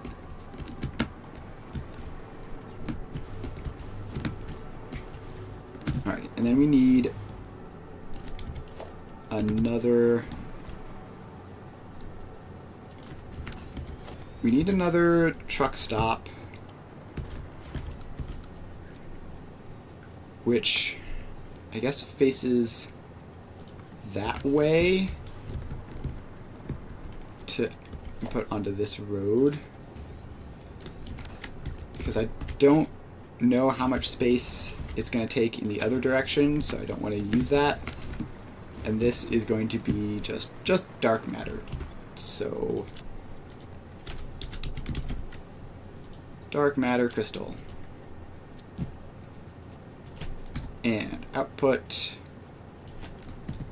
dark matter crystal.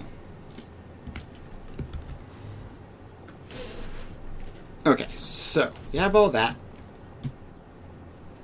Now we just need to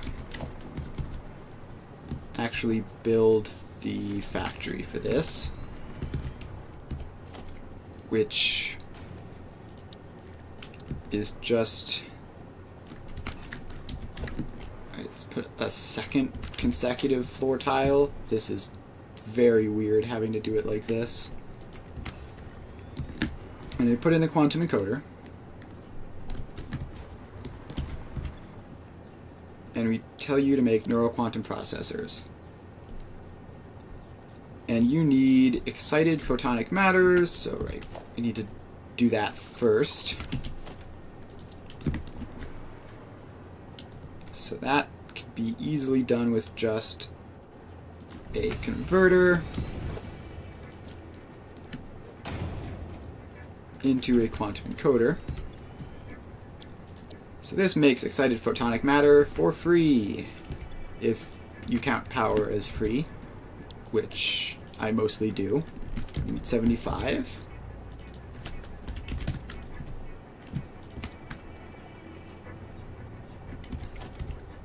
And send that pipe in. And then we just need to bring in the time crystals, the supercomputers, and the fixed site trigons. So let's get a wall here, just for the sake of segmenting this off from where the vehicles are.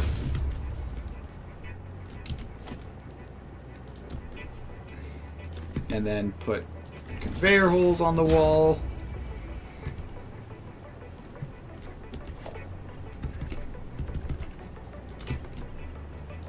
And then send these in through those conveyor holes. So that's supercomputers, that's time crystals. Now I have to bring these trigons across, which I think we actually need a fair number of these, so I'll do a faster belt.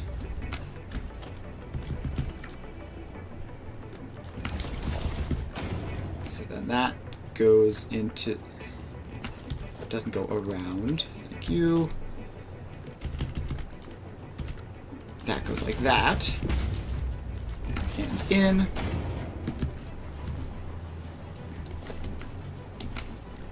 And another little wall there. For this belt to go out.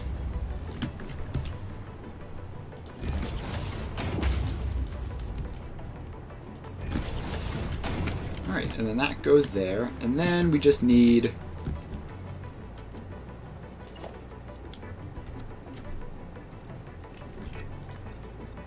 the wall to go along this way as well, so that it can be separated off from these tractors. Speaking of which, they need a floor there. And then one of these comes out and is replaced by a conveyor wall, which outputs the dark matter crystals.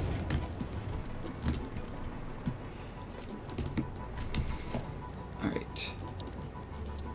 Did that additional MAM research finish? No. 3 minutes left for that.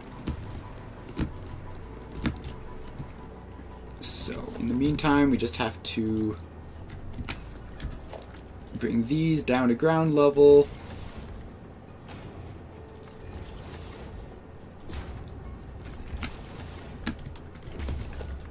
And then along there and in. The freighter is returned. That's convenient.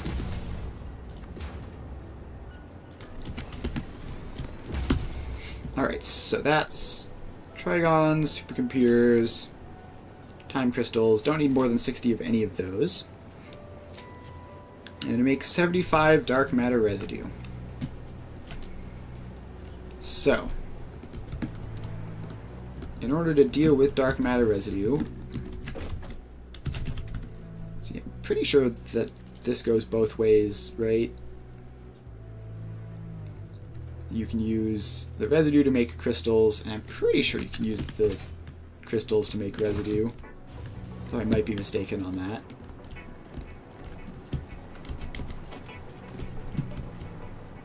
Alright, so let's get power into here. And I don't want this to go 3 across. So I can make a second floor, I guess. Gotta be 3-dimensional.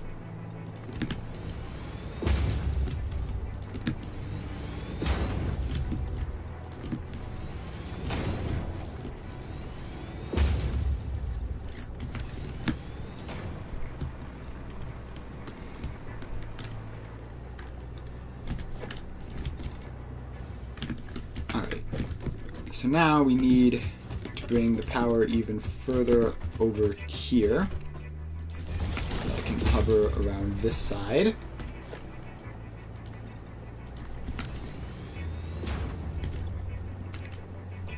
And now we take dark matter residue, which I'm pretty sure is a gas, right? It's probably a gas. So it probably doesn't need pumps. And we just bring it up here to a converter, I believe is what it is. Oh, is it not a converter? It's not a converter. What is it then? Oh, it's another quantum encoder. Because of course it is. Wait, no, for the crystals. The crystals are in a particle accelerator. Okay, so particle accelerators, we can just grab one of those, pop it up there, and attach that in.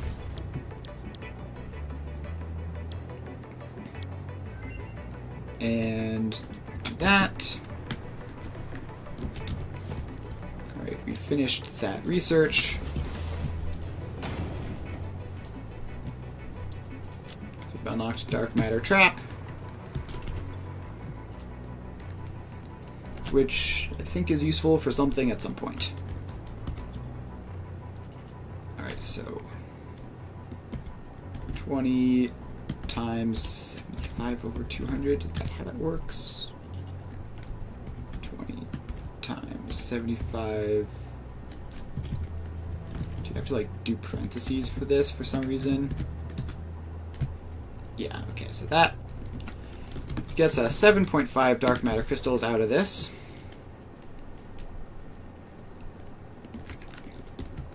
And as long as we don't ever need to scale this ever, this should be fine. We just need to take the outputs.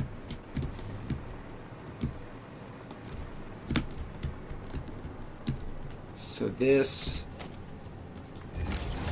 outputs down there and goes over to the far right hole there.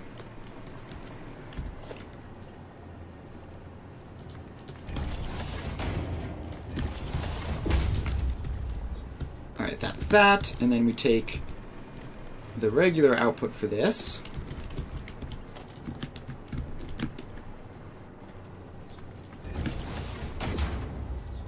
And we bring it all the way over here.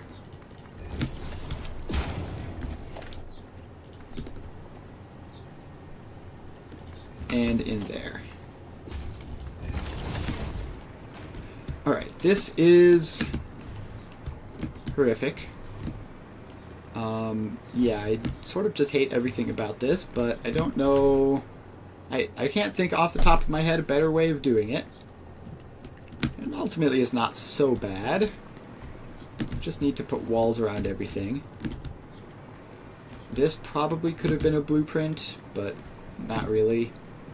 Just sort of depends on all of that stuff, how much this is.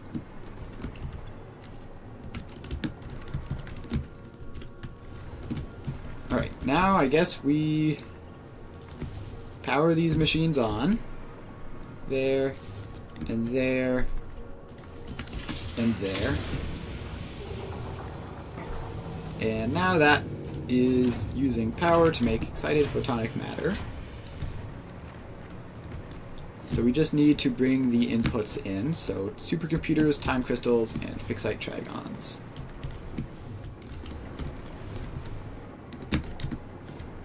And do I have batteries in my inventory? Some. Probably enough. Although I think I'm going to have to hook some of the new stuff up to batteries.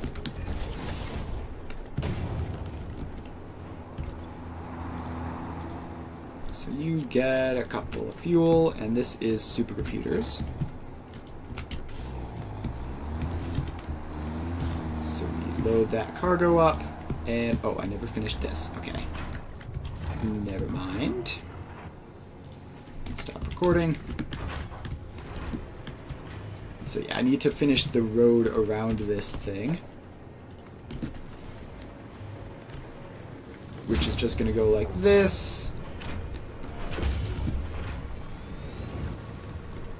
And does that fit? Yeah, it does, barely. So then this loops around like that.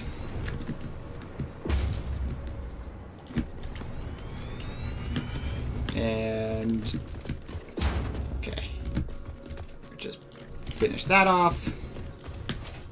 We've got a bit of a dead spot in terms of power over here. Let's fix that real quick. Alright, so that's that. And I really just want to wall all this off.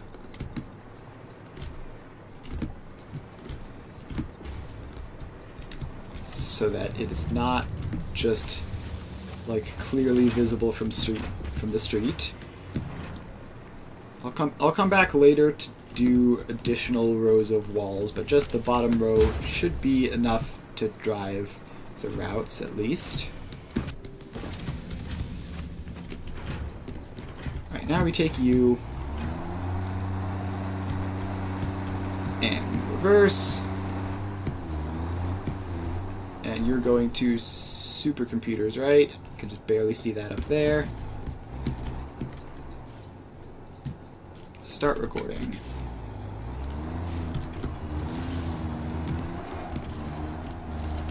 And around we go.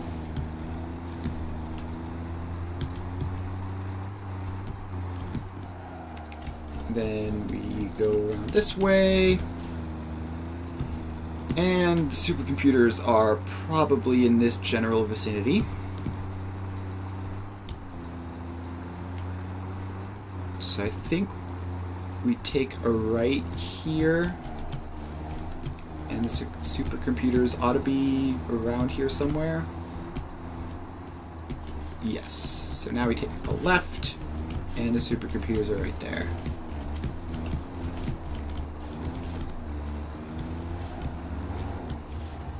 And these are hooked up to batteries. Good. Now, it would be nice if I weren't stuck waiting in line behind the slowest tractor ever. Please. Alright. We're out. We're going to have to delete those wait nodes because it's very long.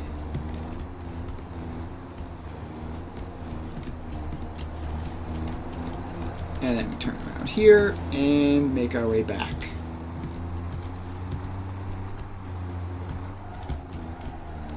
So now we just go up this way and take a left.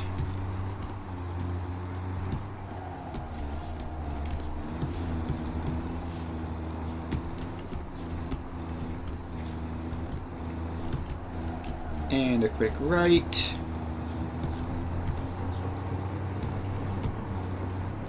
And now we do our U-turn to get on the right side of the road.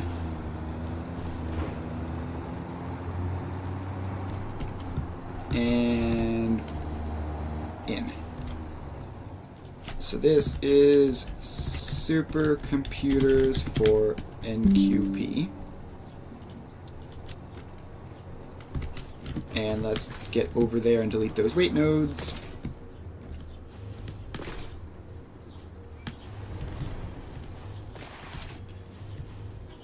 Alright, so that's here.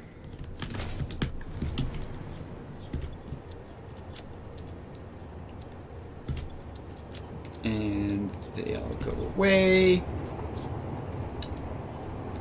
And done. Everything else about the trip was normal. So now we can just hop over here and activate it. So, I just realized I made those changes after saving the path. Whatever, it's fine.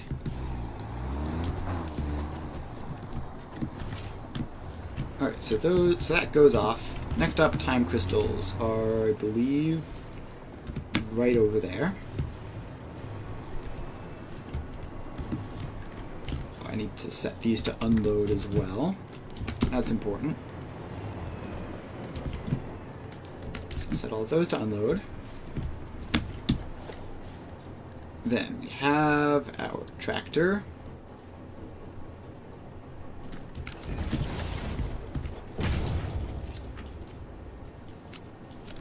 And we load it up.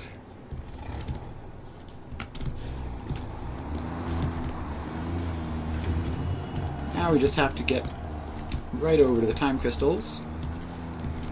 And the fixite trigons are going to be the hard one because they're on the other side of this city, but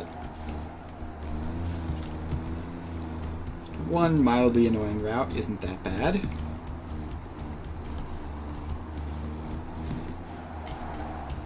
Okay, so go around here. And we load up there.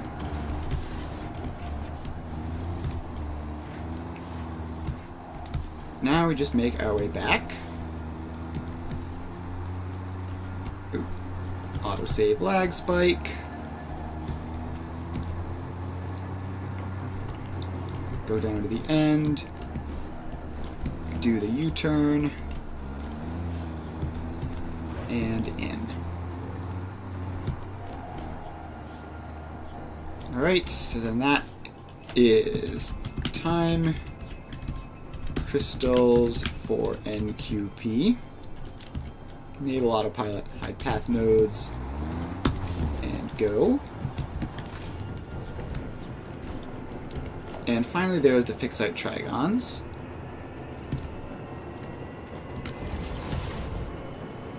Which get some more batteries. And unfortunately be very, very far away. I should have probably done this route first because it's going to take the longest to complete.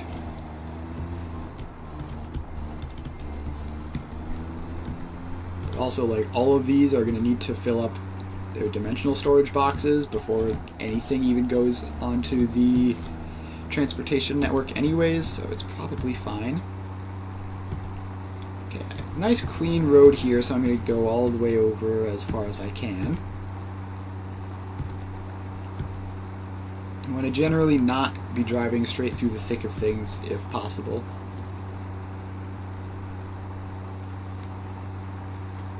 Alright. Now we take a right and get to approximately the interface.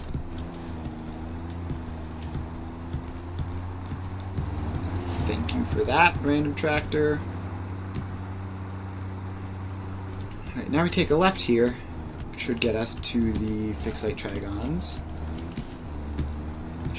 I should fill that road in that we just turned away from. Like, there's no reason for that not to be a complete road.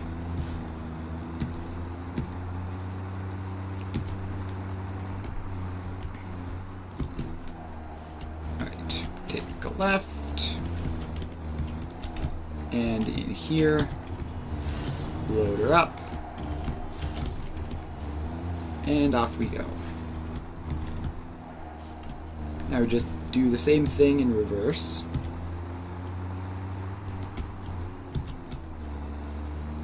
Let's get over this way. Take a right.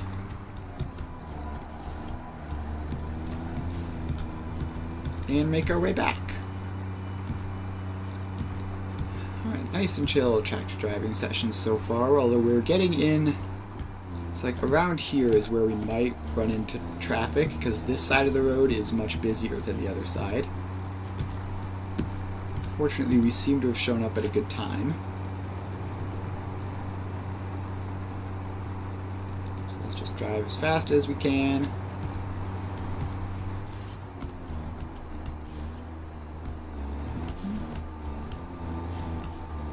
Alright. We are almost there. So we take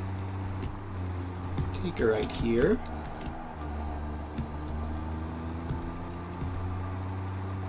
And just about there. Complete the U-turn and show up. Alright. U-turn complete. And we're in. Alright, so this is fixite trigons for NQP. Save that one. Enable autopilot hide path nodes. Alright, off you go. Now, while you're doing that, I need to fill in the batteries for the time crystals and for the fixite trigons.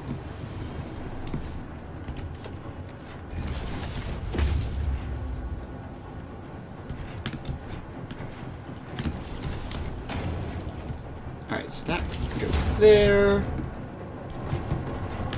Now we just drop it down here.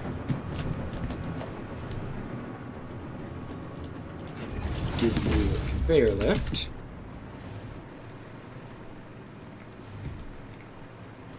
And we need to fly over here to split off of this belt here.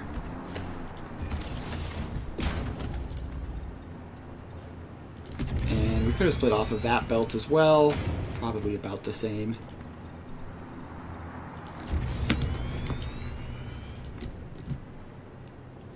Let's then bring this along.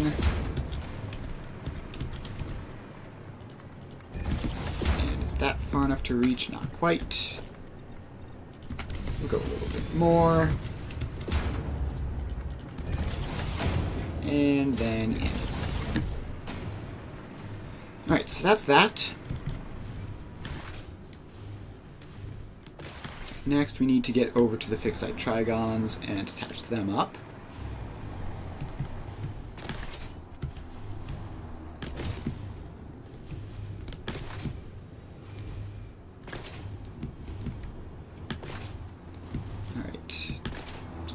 Jumping along.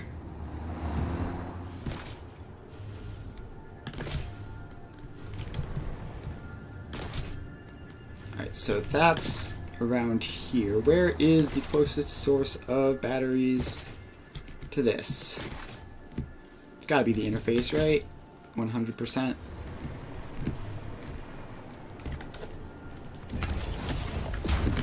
Alright, that goes up. And the belt goes in.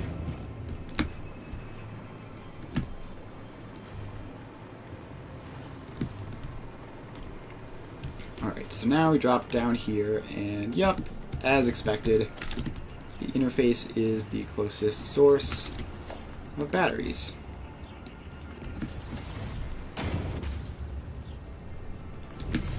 So we just run this belt along like this.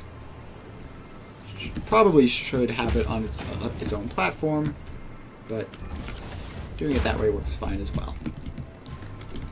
Alright, now it's attached to batteries and can run indefinitely.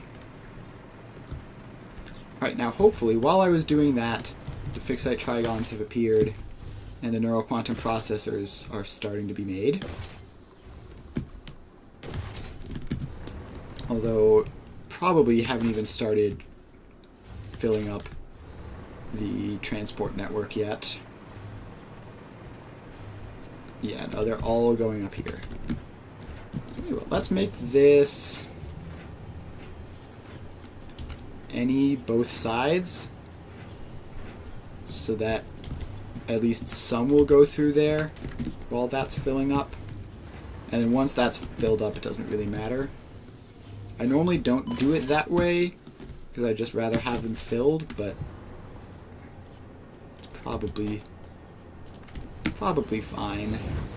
The trigons produce relatively quickly, and I've fallen off. Alright, we managed to get close enough back to recover. So now some amount of fixite trigons, not many, but some, will make their way over there. I think it'll be enough. I think we're making more than twice as many trigons as we need for that, so it should work. And I'm going to run over and do the same thing for the time crystals as well. Alright, time crystals. That's you right next to the nuclear pasta.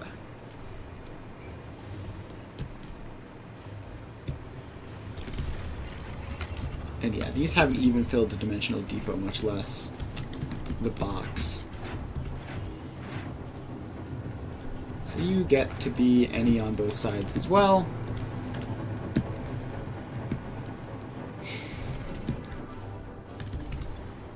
And alright, how did that somehow get... Oh, right, because I had it set differently at a previous point, and then I quote-unquote fixed it. Alright, so that's good. It'll at least get started then.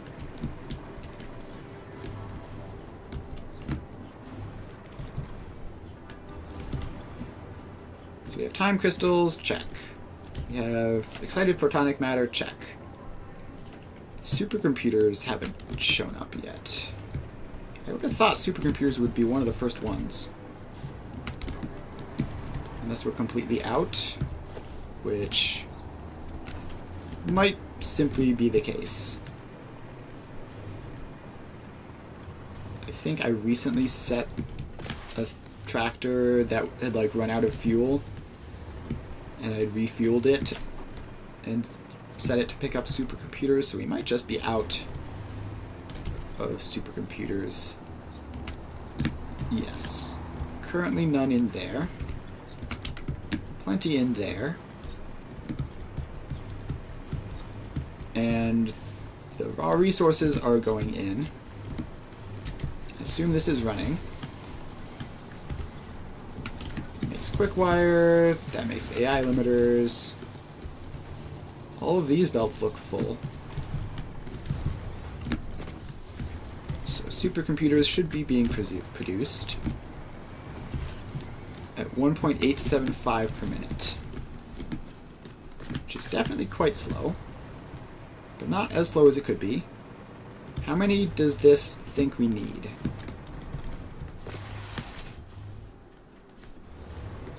If it's more than 1.875 a minute, then that's going to be a problem just in itself.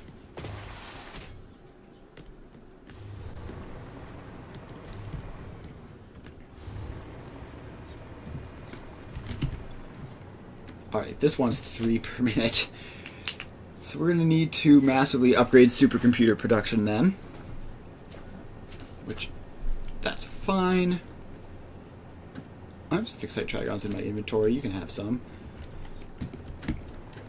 So let's head over and upgrade supercomputer production.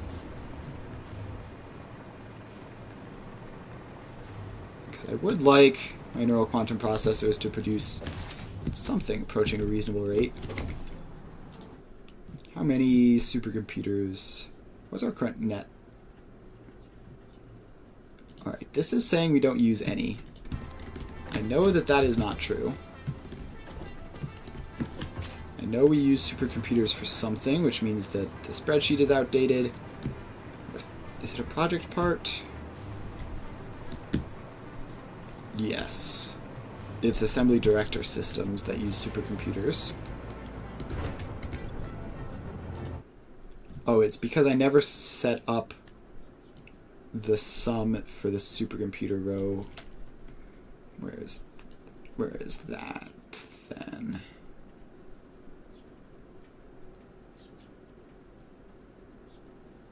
Wait, I don't see it. I could have sworn I set up the project parts in here, but I didn't. Alright, well, that's unfortunate.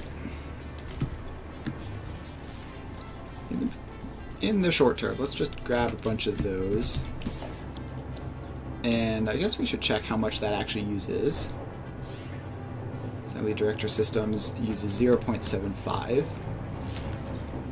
So we should be good for like 1-ish supercomputer a minute to this. Although whether they actually show up, obviously not realistic in the short term, but you can at least give it a quick boost.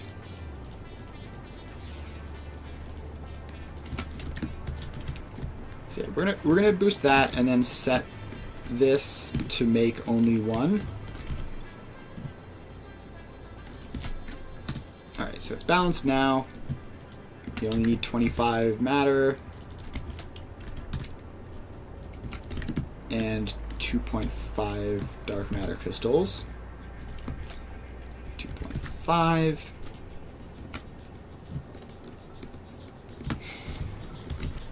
Alright, so that should be fine. And now the supercomputers are making their way along. And this can start up.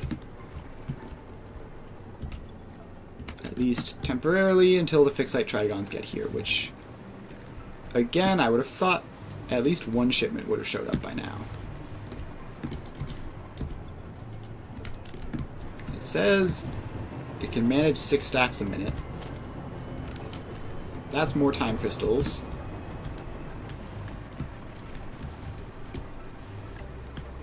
Oh yeah, something sounds like it's happening over here. Yep, there's some encoding.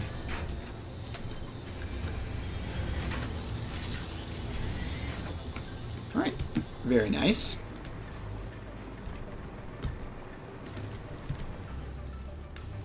And now the fixed site trigons should definitely be enough production if they were to ever show up.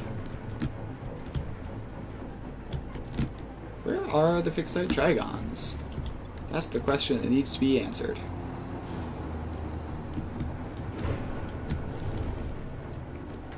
They're not around here, are they? Not coming around that way. I'm pretty sure they came around this way and then did the U-turn like all the rest of them. So it's not you, you're transporting motors.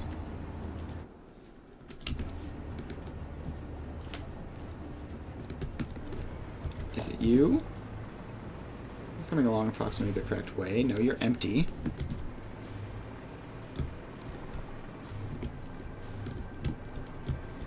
Fixed site trigons, where are you? Seriously?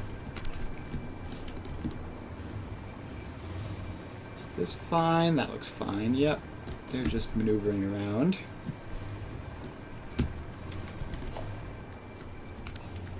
You might be the fixed site trigons, but you look empty. Definitely look like you're coming this way. No, you're doing something else. Are you the fixed site trigons and you just managed to sneak by?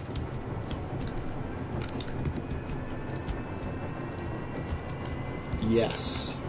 And you're empty.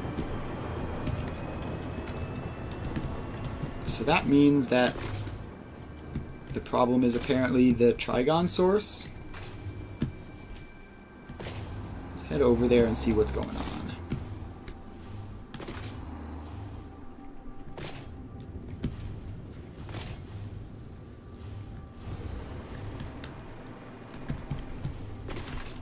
Alright, over to the trigons we go.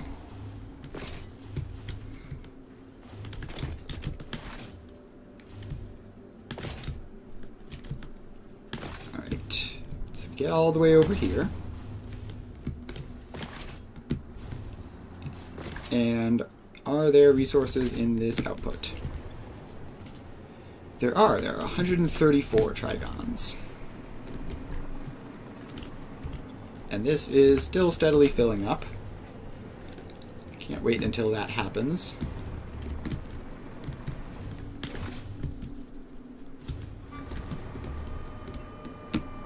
And it is set, this is set to load, right? It is. So it must just be some weird thing where, like, that tractor left a long time ago. Yeah, but I don't know what would cause that. I should have followed that tractor on its entire journey. Oh, is this it here? Yes, I recognize it because it has like 150 some batteries, which is a weird number of batteries to have. Alright, so you're gonna come along. And you're gonna load up with fixed site trigons, and then everything is gonna be great.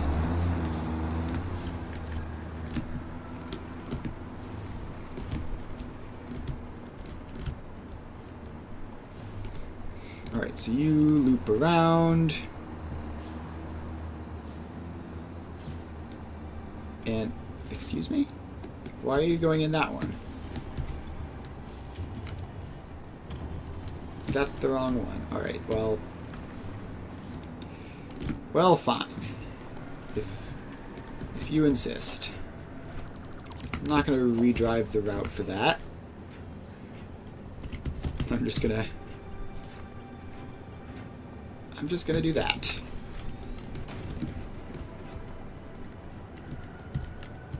And paste these settings over here.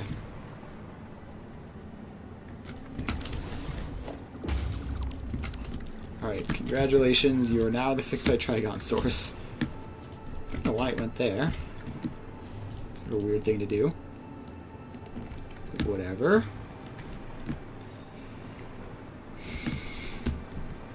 Alright, so problem solved. Now the other thing I would want to do is probably upgrade supercomputer production. Or, yeah, so I'm just gonna casually plop down a second floor of supercomputers and hope that that doesn't break anything too terribly.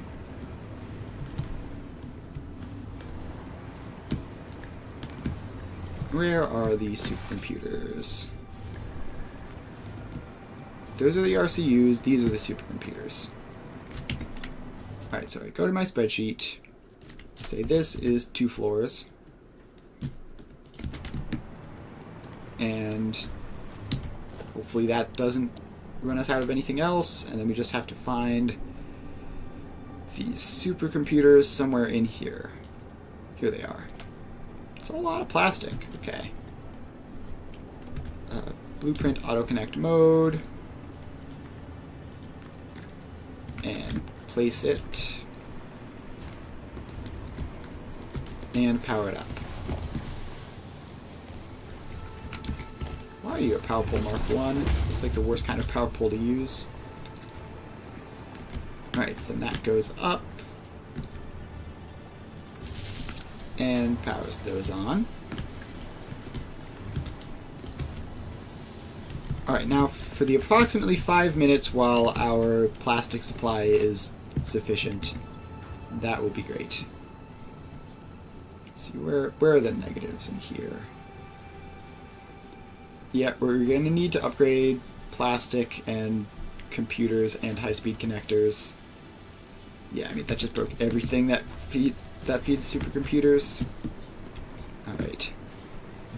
But fixing all of those probably seems like a job for the future. We have a lot of plastic left over in there. And a lot of high-speed connectors and a lot of computers, so, like, it'll be fine.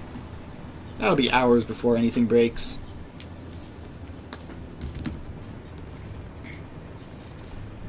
And we have lots of work to do on updating the spreadsheet anyway.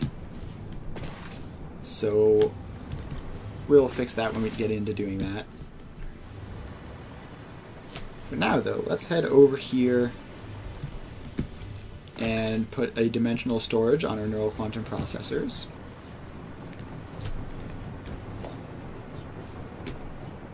Because we've gone to all the effort of producing these, so we may as well collect them.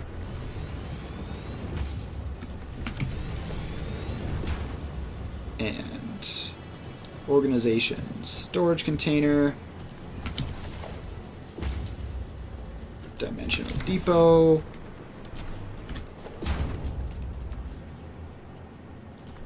and hook those together. And now we pop in a smart splitter.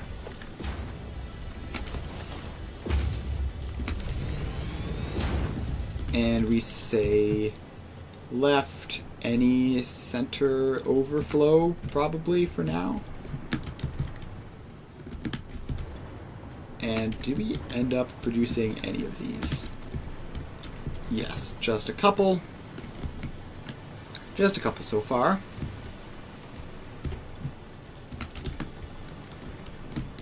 And a whole bunch of dark matter crystals. And yeah, now we're waiting on fixite trigons, which should be showing up any minute now.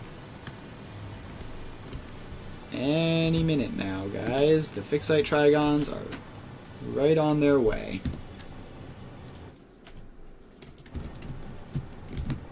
Alright. Seriously, how long does it take for a fixite trigon tractor to show up? You'd better not be the fixite trigon tractor. No, you're not. Alright, good. Are you the fixite trigon tractor? Yes, you are. There you go. 193 fixite trigons on their way.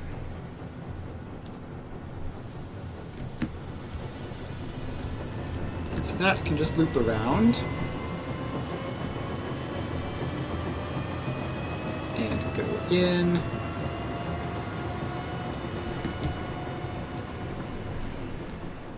And deliver the fixite trigons. That should run it for another little bit. Until the next tractor shows up. And I'm pretty sure everything should be set up to be good to go. I'm just going to make this belt faster. Just because I am impatient. You can move in at twice the speed. Literally only because I'm impatient and no other reason. That needs 15 trigons a minute. And we have a couple hundred, so it should last 10-15 minutes. And by the time it runs out, we should have more. And dark matter crystals. Looks like there are a couple, but they're backing up into the... Oh, did I just not power this? Did Did I just not power this on? Yes. Alright, cool. There we go. So we've got a couple dark matter crystals, we've got a couple of neural quantum processors. And that should be that. I should also add dark matter crystals to dimensional storage. I have enough, right? I have 9 Mercer spheres. So yeah, that should be more than enough for basically everything for the rest of the game. Like, if I were upgrading the dimensional storage to max, I would need more, but I'm not doing that.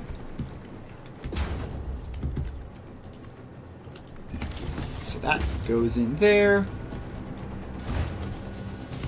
You get a smart splitter.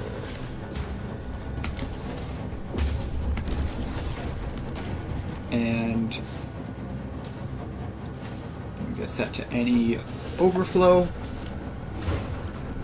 And I don't know what I'm going to do with these dark matter crystals, but probably something at some point.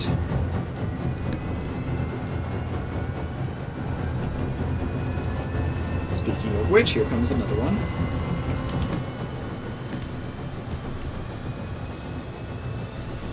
Alright, so that's that. Now the only thing left to do is I think we just finish walling this whole thing off so that it isn't like a very ugly, obviously non-standard part of the factory, and it's just a sort of like vaguely non-standard part of the factory. Like, it's obviously slightly more than twice as long as the average blueprint, but if we put walls around it, it won't stick out quite so much.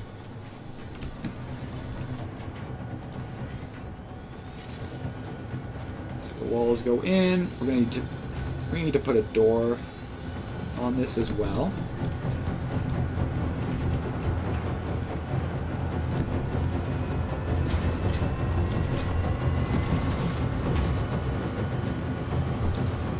Alright, so that's that. And then we need the floor, which is going to turn that pipe into an impromptu floor hole. Fortunately, it doesn't break anything to do it like that.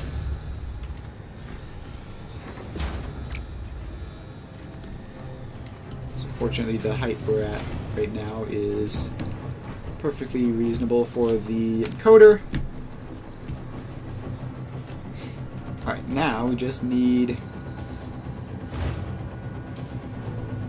to wall this off as well.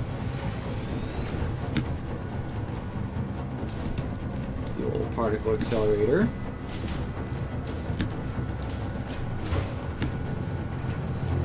And I don't know how tall it's even going to need to be, but up to like there is probably tall enough.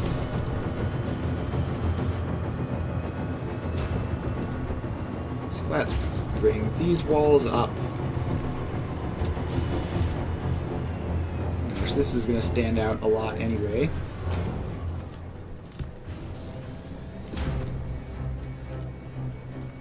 Just because, like, it's tall and weirdly shaped.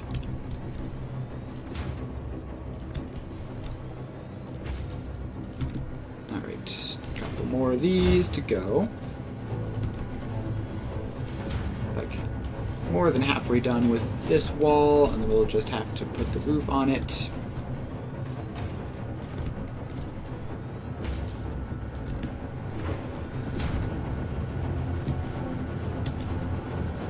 Alright, almost done with the wall.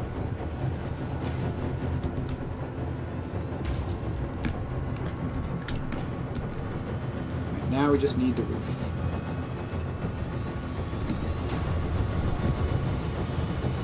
And I hope I made this tall enough. I did, I think. Alright, it technically peeks through a tiny bit. I do not care. It's close enough.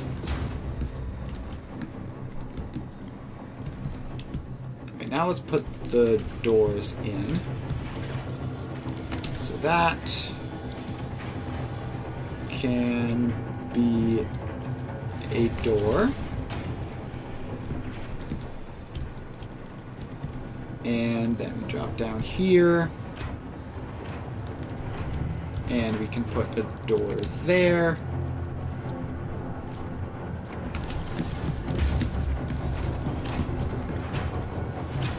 And that gives us access to all of this. Alright, cool. I'm going to call this just about done. Some of the tricks to fix that trigons keep showing up.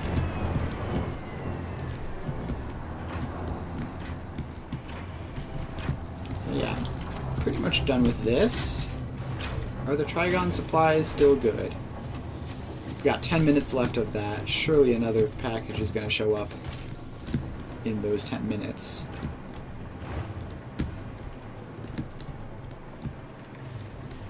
Feels like it should be showing up right about now, really, but apparently not. Oh well.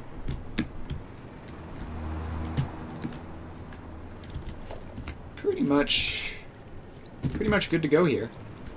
Some neuroquantum processors are made. I don't think there's really anything left to do for them. Let's just check. We've got 4 of those, 12 dark matter crystals. Alright. Now there's... I think we can unlock tier 6 belts. Pretty sure that's something we have the capacity to do now that we have spare time crystals. Let's head over to the hub and see what unlocks we can get, including the much-awaited Blueprint Machine Mark III, which I will probably switch to using, just because it is more spacious. We could probably put a quantum encoder in the Mark III, although it might still be like too close to make it practically work. We'll have to see. But for now, let's head over. And what I need to do is... pretty sure the hub upgrade for Mark 6 belts requires like 5,000 all-clad sheets. So I'm just going to start grabbing some of those in advance. And then make my way to this hypertube here, which will take me the rest of the way.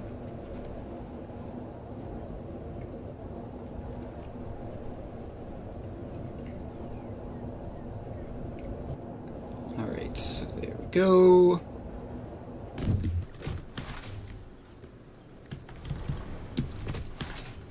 And we are back at the hub. So that's cool. Now we just need... so yeah, this will unlock once we've produced enough of those. It's going to take a while. This we need to make the superposition oscillators for, which we haven't started yet. And then there's this. Peak efficiency. Take all of those. Take some of my trigons and time crystals. And let's just go here. Grab all of those plates. Probably throw in all of them, and it's not even half of what we need. Alright, well, that's a thing. Do we have other boxes of plates that are like backup storage? Yes, like this one. Let's grab those and throw them in. Why does this need 10,000 iron plates? Like, it's phase 9. We have large production for iron plates. We need to empty out all of our iron plate stockpiles in one go.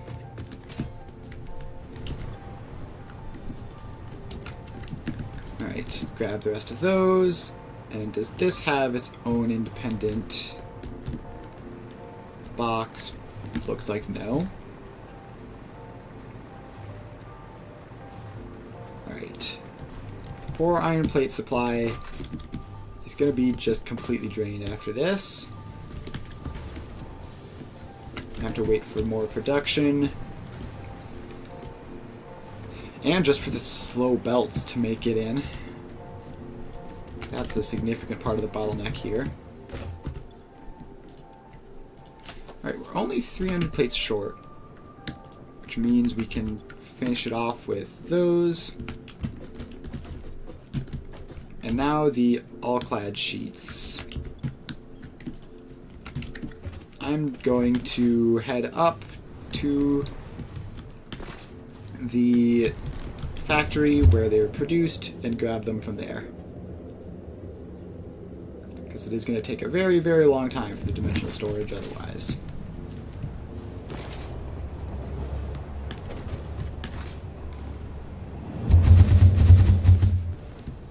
Alright, so now we launch. And, oh no, oh no. I didn't swap to the jetpack, and I've overshot by a massive margin. And now I am going to be stuck in the ocean. Unless we made it. I don't know. I do not know how we made it with that little fuel, but all right. So now we just have to make our way to the all-clad sheets factory. Where is that? It's going to be back here and to the left, I think. Yeah, here it is. Alright, please say this truck stop is just full of them. It is. I don't need all of these, but I do need a whole lot of them. Probably not going to break anything. Just grab those. And make our way back.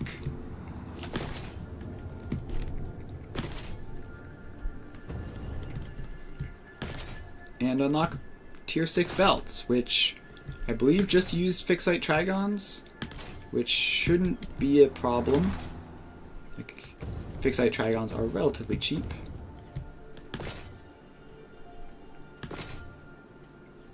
And boy, the tier 6 belts, they go fast. So let's just make our way back. We're almost there.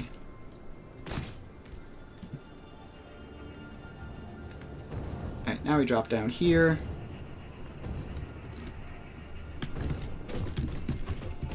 And there you go. Yeah, we used all but 369 of the all-clad sheets. And we have achieved peak efficiency. Reached. After close scrutiny, 2 problems were identified in Mark V conveyor belts. The first was the belt part, so force fields have been implemented in the Mark VI instead to maximize transfer speeds.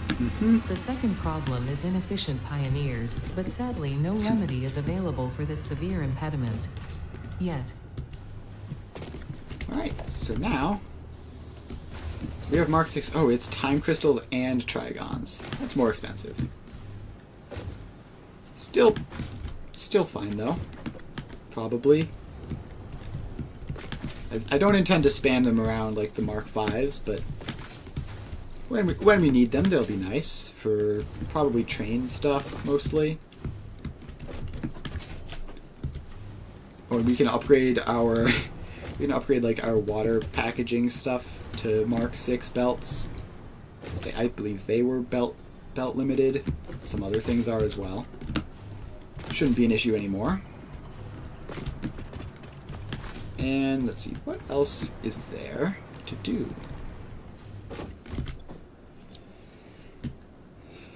Just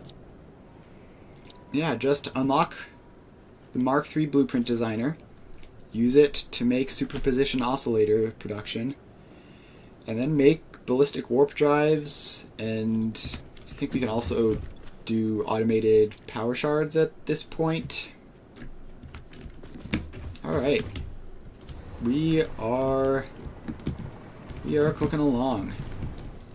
So I think we're going to probably wind up the stream there today. We're going to just let the quantum... or what's it even called? Quantum something something. We're going to let that run so that we can unlock the Mark III blueprint. And then next stream on Monday, we will be making superposition oscillators. And probably also power shard automation. I think that... I'm not sure in what order we'll do that, but we're going to be doing those two things. And then, if we still have time to spare, then it is just on to project parts. I think we need to make the singularity cell first. But yeah, we are closing in. Like, the next week or two, we will probably finish. Assuming we don't have to run back and upgrade power again, which we might. Still hiccuping, but should be enough. So yeah, I will be streaming Satisfactory again on Monday. And that's from 2 to 5 Eastern Time, as usual.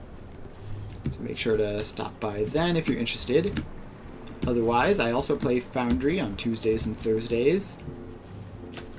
And it's also a 3D platforming, factory building game type of thing, sort of like Satisfactory. So yeah, if you're interested in either of those, make sure to follow so that you can catch all my streams. And yeah, I will see you guys then.